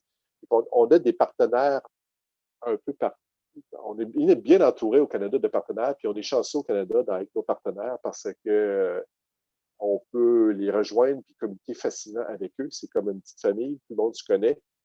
Si on est aux États-Unis, c'est pas mal plus lourd, puis les étapes à franchir pour avoir de l'information sont beaucoup plus difficiles. Je pense que c'est juste le fait de la grosseur. Au Canada, c'est quand même assez petit. Fait qu'on peut connaître nos homologues, nos collègues. Je fais partie d'associations. Il y a l'Association canadienne de l'électricité. Ça, c'est intéressant parce que ça me permet, il y a un comité de sécurité, mais je peux contacter, parler avec des gens de l'industrie électrique dans toutes les provinces au Canada. Ce qui fait que puis, tout le monde a les mêmes enjeux, tout le monde a les mêmes problèmes, tout le monde vit les mêmes menaces presque en même temps. Fait que c'est très intéressant de pouvoir échanger avec nos pairs. Fait que c'est un réseau à bâtir, puis c'est un réseau qui me permet de grandir puis d'apporter cette expérience-là, puis ces leçons-là apprises, par exemple, chez BC Hydro ou Hydro One en Ontario. On rapporte cette expérience-là, puis ça fait évoluer notre structure de cybersécurité, notre gestion des risques, parce que je parlais opérationnel, mais comme au quotidien, les IOC, les indicateurs de compromission, ça nous permet de détecter des machines compromises, mais il y a une veille stratégique aussi qui nous permet de détecter ou penser à comment se protéger pour les menaces qui ne sont pas encore là, mais on les voit venir dans 2, 3, 5, 6 ans. Si on parle juste de l'Internet des objets, la quantité incroyable d'informations. Aujourd'hui, une des plus grandes menaces, c'est la complexité. Les systèmes sont tellement complexes et de plus en plus grands que il y a des architectes, j'ai vu la présentation un petit peu tantôt, mais l'architecture de nos systèmes est complexe, elle devient de plus en plus complexe, de plus en plus étendue. Ça fait que la sécurité, après, est difficile à mettre en place. Elle est aussi étendue et complexe. Ça prend des experts.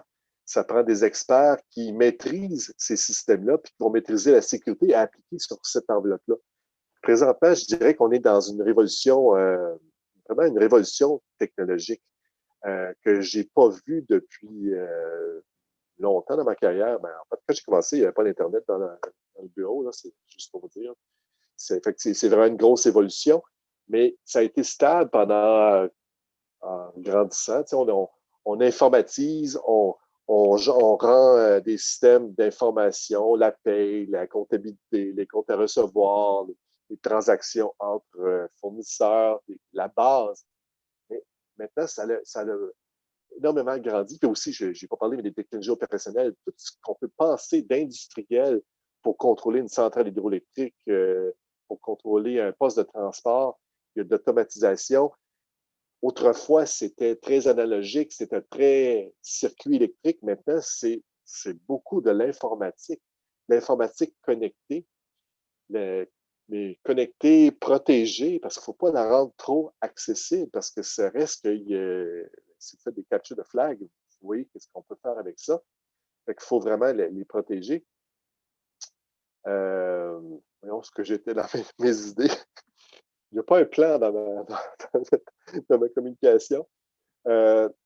Donc, oui, la révolution technologique qu'on vit, on a tous les systèmes qui sont on-premise, tous les systèmes classiques qu'on a, qui ont toujours été là.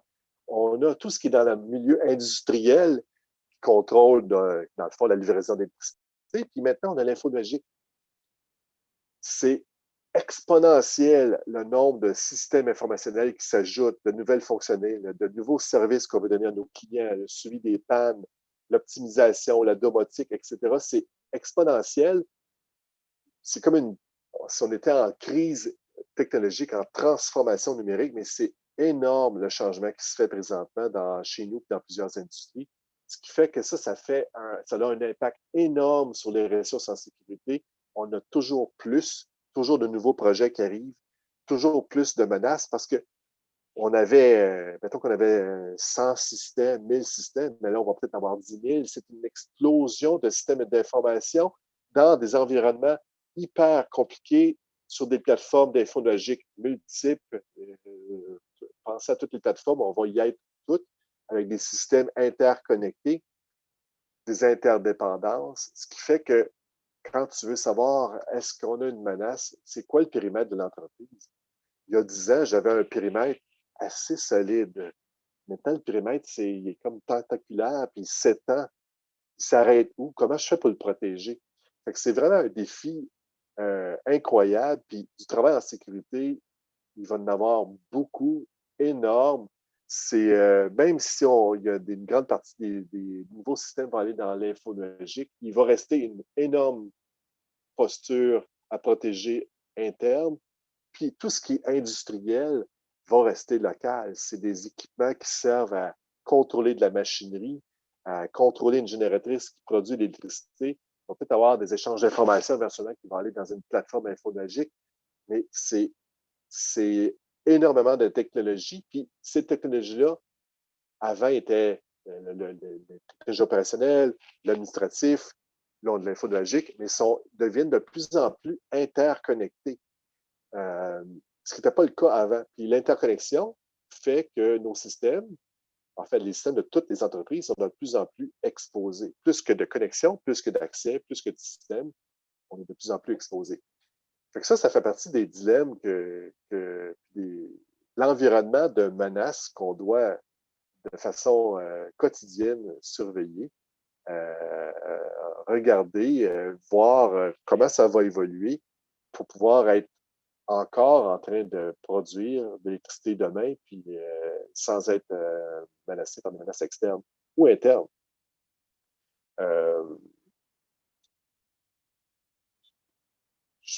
Je peux juste pour parler un peu de l'évolution aussi, ce poste-là que j'ai présentement, c'est pas une fonction qui existait dans l'entreprise autrefois. Je l'ai un peu créée moi-même par mes intérêts. J'ai toujours été à l'affût de la sécurité, puis de l'actualité, puis voir qu'est-ce qui se passe aux nouvelles aujourd'hui. Est-ce que ça peut affecter notre entreprise? Cette manifestation-là que dans la rue, est-ce qu'elle pourrait se manifester, mais par des activistes qui feraient des attaques à des nids de service dans notre système? Fait que la menace n'est pas uniquement cyber. Fait que pour moi, la menace, il y a une menace qui cible notre infrastructure essentielle. Ils vont avoir des acteurs motivés qui vont utiliser des moyens pour aller chercher une cible chez nous. On a de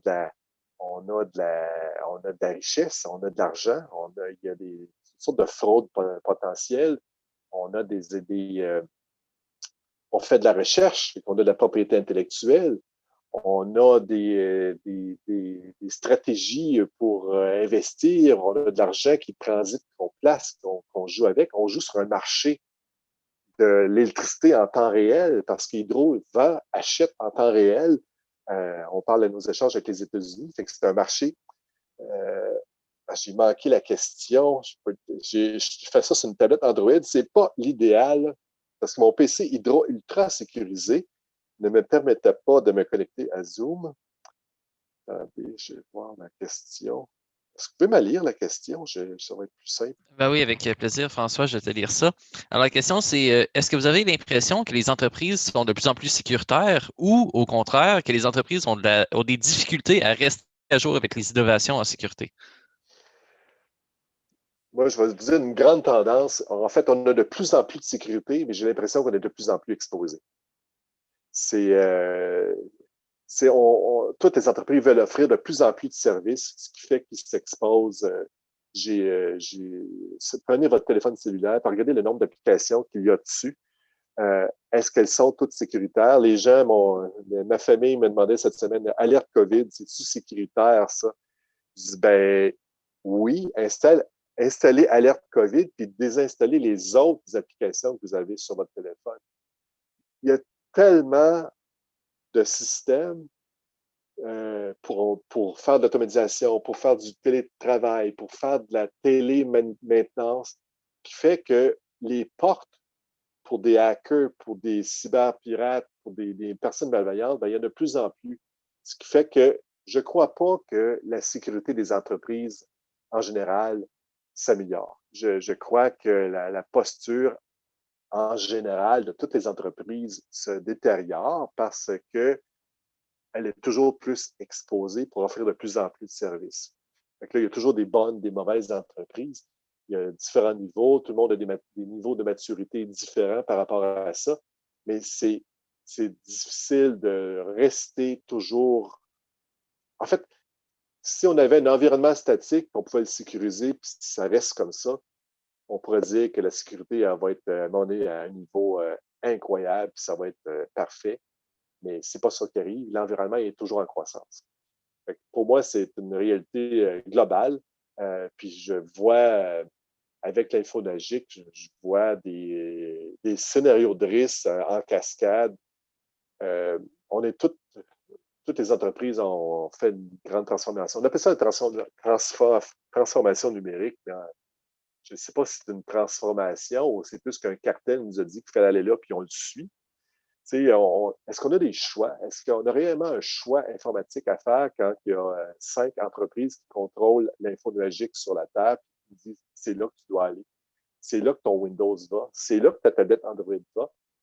Fait qu'on suit du mieux qu'on peut en mettant les freins où ce qu'on peut et en essayant de rendre ça le plus sécuritaire et réduire les risques. C'est toujours une approche de réduction des risques, mais on est toujours de plus en plus exposé. Ça, je pense que c'est. Je ne crois pas que c'est une tendance qu'on va pouvoir continuer à long terme.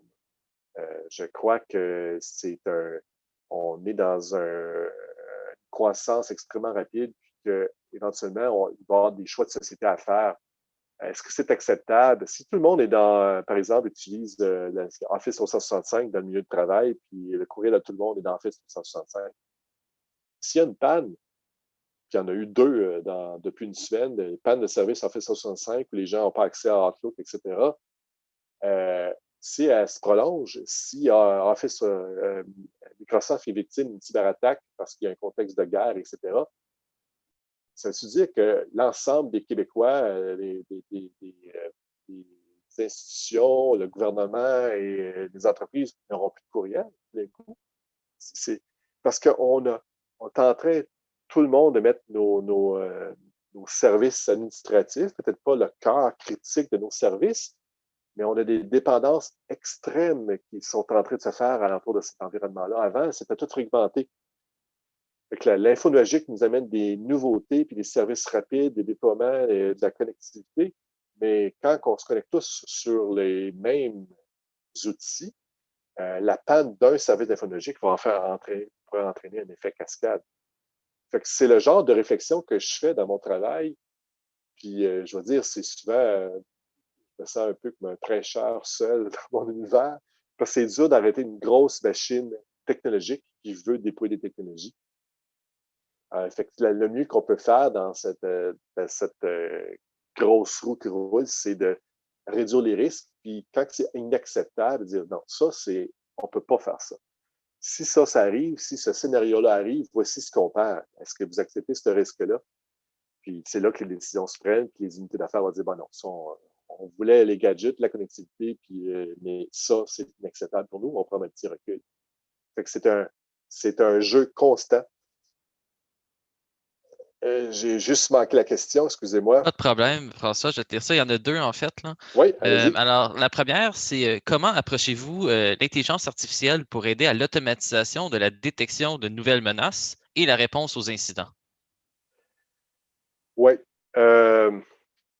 Écoutez, l'intelligence artificielle n'est pas encore chez nous, mais je dis ça, en même temps, on a nos outils maintenant dans l'infonuagique sont extrêmement puissants, puis c'est vraiment supérieur à ce qui était disponible sur les systèmes on-premise.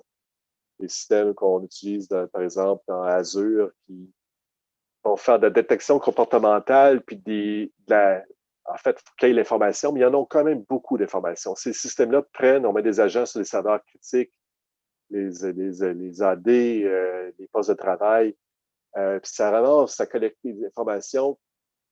Donc, il y a une intelligence artificielle en arrière de ça qui, je dirais qu'on est au début de ça. Fait que c'est en train de nous aider. Puis je crois que ça ne sera pas un choix, ça va être une nécessité parce que les cyberattaques, eux aussi, vont profiter de cette intelligence artificielle-là. Les personnes, les acteurs de la menace aussi ont des grands moyens, fait qu'ils vont utiliser l'intelligence artificielle, ils vont utiliser des automatismes. Fait qu'il faut vraiment on est au début de l'automatisation de notre sécurité. Présentement, on a des systèmes, là, des grands noms de systèmes, là, des grandes marques, on les a, mais l'automatisation dans la détection de, par exemple, tous les indicateurs de compromission, puis tout cruncher ça, puis que ce soit automatique, que ce soit intégré dans nos systèmes de surveillance, c'est pas encore au niveau de ce que ça doit être, mais il faut que ça aille là. Et ça va y aller parce que c'est une question de survie. Le niveau d'attaque et de menace est toujours en augmentation. On n'a pas le choix de s'automatiser pour survivre à ces cyberattaques-là à cause du haut degré de connectivité puis qu'on a avec nos systèmes. Fait que c'est certain que l'automatisation, on s'en va là. Il n'y a pas un humain qui va pouvoir résister. Puis à ce genre d'attaque-là, c'est vraiment, là, je pense au film Terminator, là, je trouve ça, moi en tout cas j'y pense à chaque fois. Fait que je pense que c'est une tendance certaine. Fait que tout ce qui est automatisation, Hydro-Québec va y être, puis je pense que toutes les entreprises n'auront pas le choix d'y adhérer. Puis là, l'infonuagique, c'est certain qu'elle va être très impliquée. Beaucoup de ces systèmes-là vont rester dans l'infonuagique. Toutes les grandes sécurités, ils s'en vont là-dedans aussi. C'est pas un choix. J'ai vu quelque chose par rapport à la sensibilisation. Je ne me souviens plus de la question. Oui, exact. C'est la prochaine question. En fait, c'est en référence au sujet que je parlais tantôt un peu de la cascade de nouvelles vulnérabilités qui n'arrêtent pas d'arriver, qu'on ne semble pas capable de suivre. Pensez-vous que le problème vient d'un manque de sensibilisation aux enjeux de cybersécurité, que les gens sont pas assez au courant des risques possibles quand ils commencent à implémenter des trucs? Définitivement. Souvent, les gens, on a une grosse équipe de sécurité. On est environ 150 à Hydro-Québec.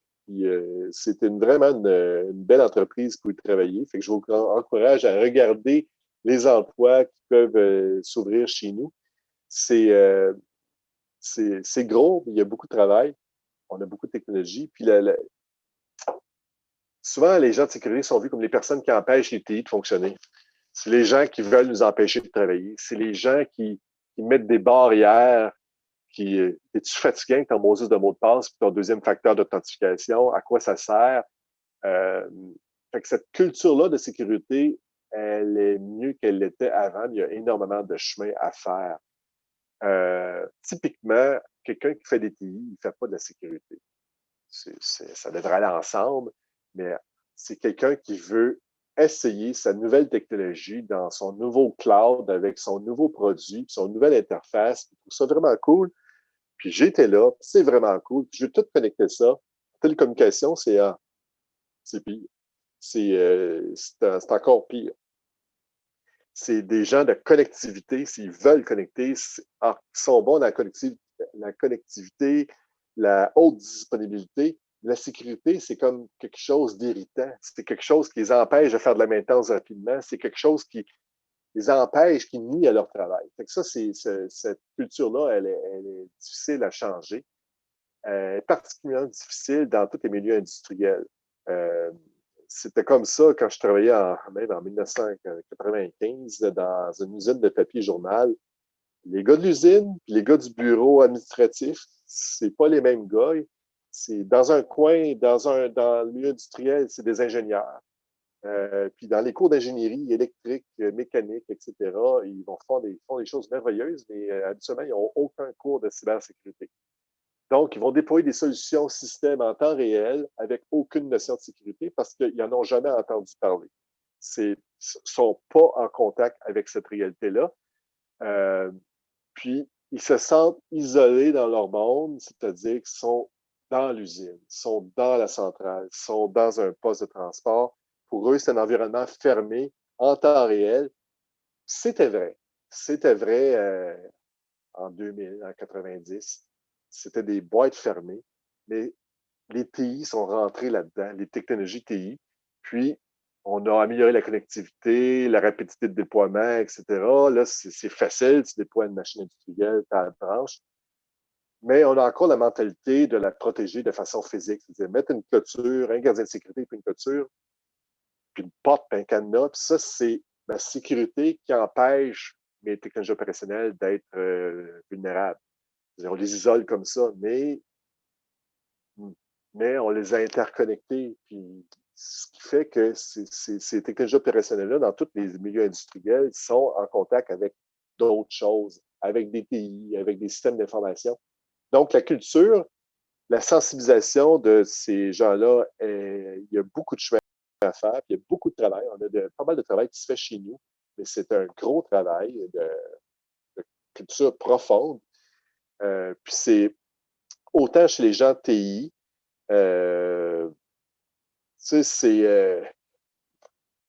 les TI aux avec tous les systèmes, il y a tous des comptes applicatifs, des comptes qui servent aux TI, pas des comptes d'utilisateurs, puis il faut les sécuriser. Mais les gens de TI, ils ont fait ça, ils ont parti à un système, il y a un service qui roule dans le background, ça prenait un compte. Ils n'ont pas nécessairement suivi des mesures de sécurité adéquates pour sécuriser ces accès-là qui donnent accès au réseau. Ce qui fait qu'on peut se retrouver avec des vulnérabilités causées par le manque de culture. Pourtant, c'est des grands technologues, mais dans leur vie à eux, c'est des fois des solutions, des fois pas de la sécurité. Puis l'arrimage sécurité et technologue, ceux qui vont développer, faire des projets TI, est là, mais souvent difficile parce que c'est pas leur objectif. Moi, j'aime la sécurité, je veux faire de la sécurité, puis je peux parler de sécurité pendant des heures de façon passionnée parce que c'est captivant tout ce qui se passe là-dedans, puis je vous invite à y travailler parce que en travaillant en sécurité, on touche à tout. On a un environnement de technologie qui nous entoure de plus en plus, puis il y a des enjeux de sécurité partout, à tous les niveaux. De la sensibilisation, on peut en faire auprès de notre famille, de nos enfants, mais c'est à peu près le même niveau de sensibilisation qu'il faut faire pour continuer au travail aussi, parce que ça n'arrête jamais. J'ai fait, c'est le mois de la cybersécurité, j'ai fait des présentations cette semaine. Puis j'ai juste manqué la question. Je ne suis pas capable. Pas de problème, je peux te la lire. quels sont les vecteurs d'attaque spécifiques à une entreprise comme Hydro-Québec? Je vois mal comment des attaquants peuvent avoir accès à vos infrastructures. En fait, c'est les mêmes vecteurs d'attaque que dans toutes les industries. C'est que maintenant, il n'y a plus rien de isolé à 100%. Fait que tout est une question de réduction des risques. Nos systèmes les plus critiques sont dans un périmètre, qui est dans un périmètre, qui est dans un périmètre, dans un périmètre, puis un peu le concept du château fort, où tu as vraiment des fossés, puis il y a toujours quelque chose qui t'empêche d'aller plus loin, que ce soit des gardiens, physiquement, ce sera des gardiens, des portes de cadenas, puis ça t'amène pour te rapprocher puis aller jusqu'à le système critique, c'est extrêmement, extrêmement difficile. Mais la façon la plus simple de rentrer dans les entreprises, c'est tout simplement d'envoyer un courriel. On ne va pas avoir un périmètre sécurisé avec des pare-feux et de la protection. Il y a un courriel d'hameçonnage, de phishing, il y a toujours quelqu'un qui va mordre, même si on fait de la sensibilisation. Si je peux faire de la sensibilisation auprès de 20 000 employés, il y en a un quand même qui est innocent. Appelons l'innocent. L'innocent va cliquer sur n'importe quoi. Puis même si on lui a dit de ne pas le faire, il va cliquer dessus. En cliquant dessus, il va installer un payload, il va installer le logiciel malveillant. Puis on ne peut pas se protéger contre tout. Fait que là, c'est là qu'on va commencer à avoir, on a nos couches de protection, puis nos mesures de sécurité qui sont au périmètre, qui sont après ça à l'intérieur du périmètre, notre surveillance, nos agents distribués un peu partout, nos IDS, etc., qui vont détecter des comportements normaux. Habituellement, on va avoir quelqu'un qui se fait attraper avec un virus. Ça arrive de temps en temps qu'on a quelques virus qui vont s'activer. Les dommages, parce qu'on a limité les accès de cette personne-là, sont limités. On a plusieurs mesures, mais la façon la plus simple de s'introduire dans une entreprise, dans un bureau de police, c'est la même chose.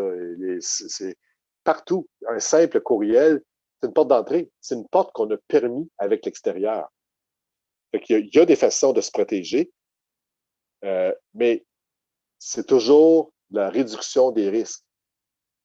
Il n'y a rien à 100%. Même une personne qui est, par exemple, si je suis un technicien ou un sysadmin, puis je m'en vais travailler dans un milieu industriel, j'amène mon laptop qui est infecté. Fait que je peux transporter un agent code malveillant dans une installation, puis franchir tous les périmètres de sécurité physique et technologique parce que je me suis transporté.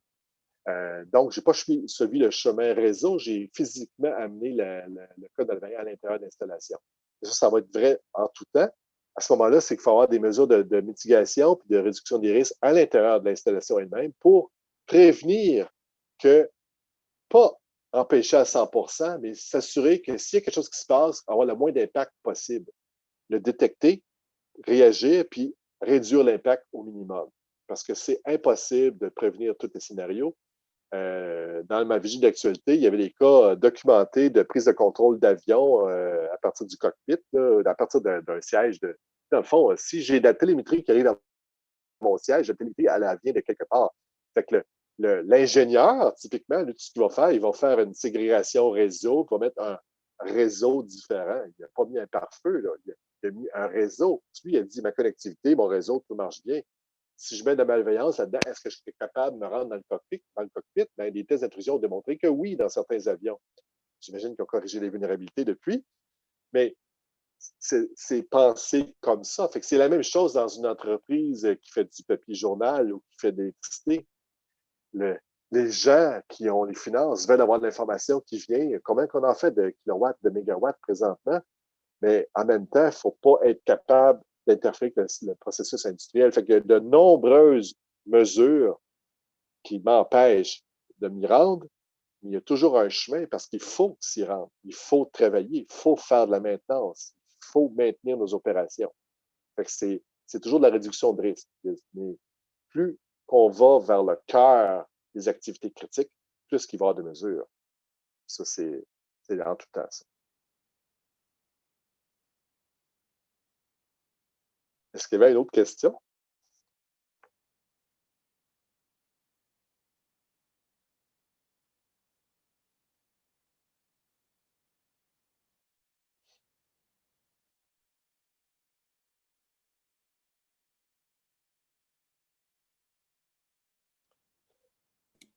Oui, c'est Est-ce que effectivement. tu es là? J'ai vu une question par rapport à la gestion des vulnérabilités. Effectivement, c'est vu comme une corvée. Pour eux, appliquer des patchs, c'est pas vraiment intéressant. C'est lourd. Puis, on ne peut pas avoir des automatismes à 100% en tout cas, c'est difficile. Si une patch s'applique automatiquement, puis les systèmes qui sont dessus maintenant, ils ne fonctionnent plus, c'est incompatible avec des vieilles versions parce que des systèmes qui sont incompatibles avec la nouvelle version de la patch. Il y a toutes sortes de contrôles qui vont être mis en place. Fait qu'il faut contrôler l'application des patchs. Ça, c'est lourd. C'est lourd. C'est pour ça qu'on ne peut pas juste compter sur l'application des correctifs. Il faut avoir d'autres mesures de sécurité. Il y a des systèmes qu'on ne peut pas appliquer des patchs. Il y a des systèmes industriels, par exemple, qui ont été installés en 1996. Ils fonctionnent. Ça marche super bien. Ça, c'est figé dans le temps. Ça a été fait lors d'une réflexion. Ce système-là, c'est certain que ces systèmes-là ont des vulnérabilités, mais il n'y a pas de patch, il n'y a pas rien qui peut être fait pour ça. Ce qu'il faut faire à ce moment-là, c'est mettre des mesures de sécurité pour réduire l'exposition au maximum pour réduire les impacts s'il y avait une intrusion ou un cas de malveillance. C'est là. Puis dans ces environnements-là, c'est certain, il n'y a pas d'accès Internet. Il faut vraiment franchir, aller au centre du château sans se faire détecter, puis passer à travers toutes les mesures. Génial. Ben, merci beaucoup, François, pour cette présentation. Peut-être est-ce qu'on a des dernières questions de côté des étudiants? On va voir si ça arrive. Une dernière, OK, parfait. Jean-Yves Oui. avec une question.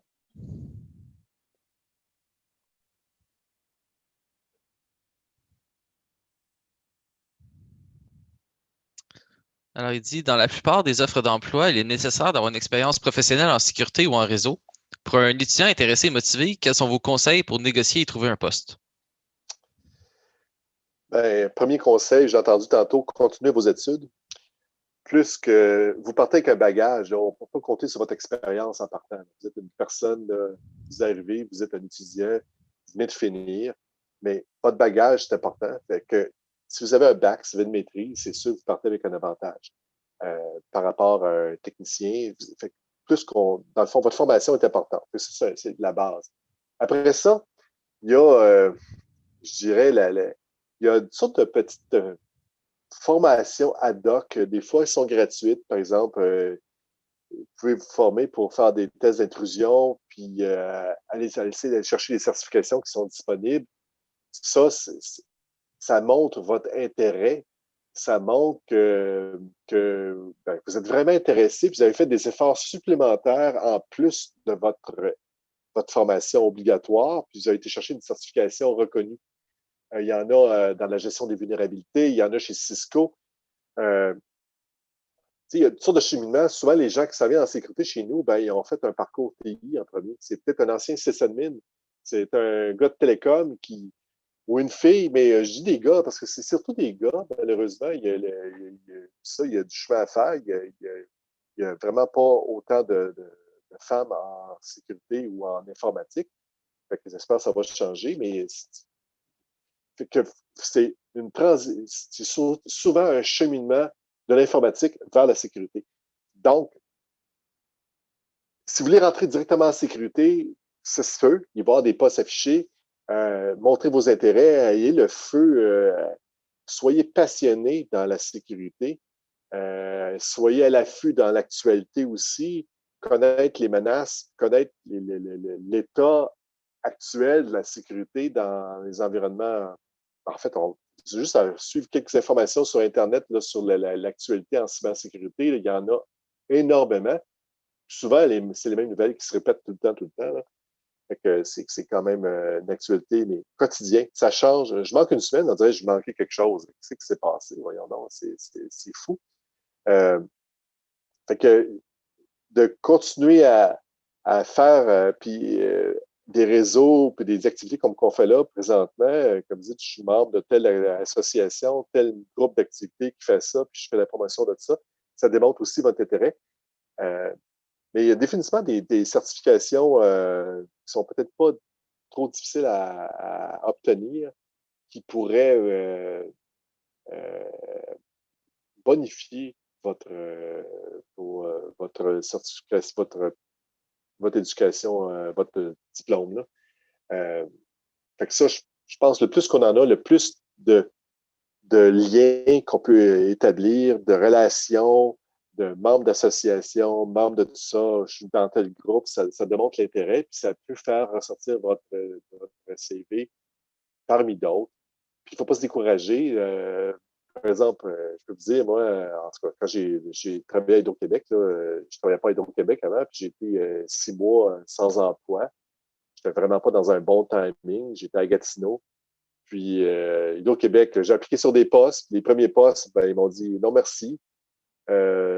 Puis, finalement, je suis rentré sur un autre poste à Hydro-Québec. Puis, une fois à l'intérieur d'Hydro-Québec, j'ai eu le poste que je n'avais pas été accepté au départ.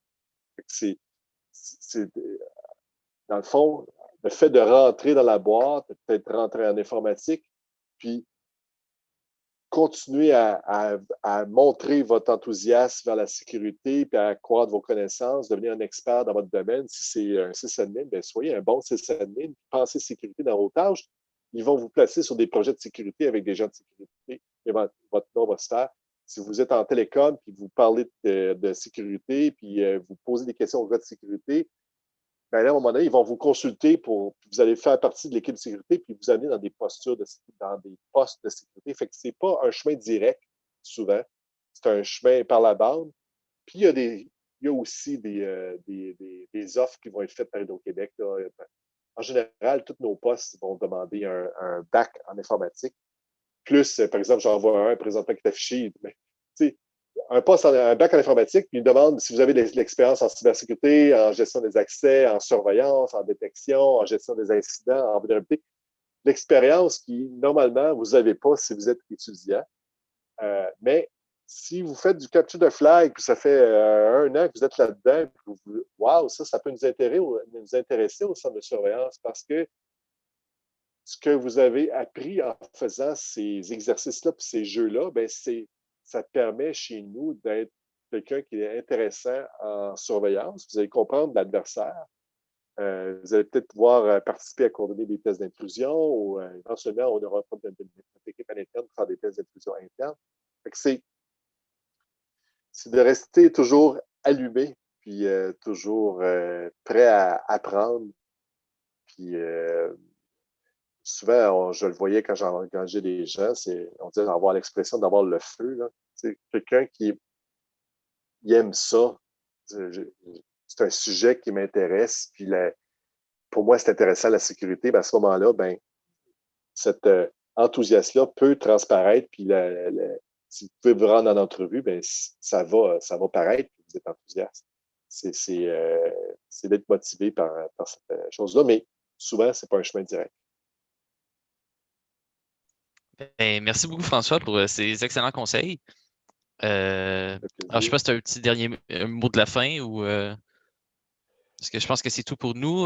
Tout le monde, ça signe un peu la fin de la présentation. Alors, merci à tous d'avoir participé. Merci François. Merci. Je vois que Jacqueline est encore là. Merci beaucoup pour cette excellente présentation.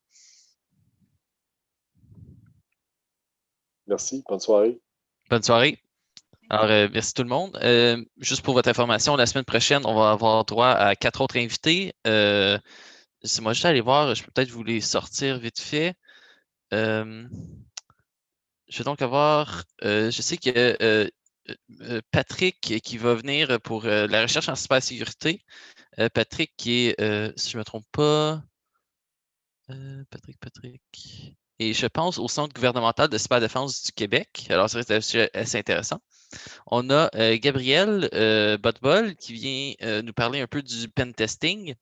Et finalement, on va avoir Hugo, qui est la sécurité publique du Canada, qui vient nous parler de l'évaluation des systèmes de sécurité.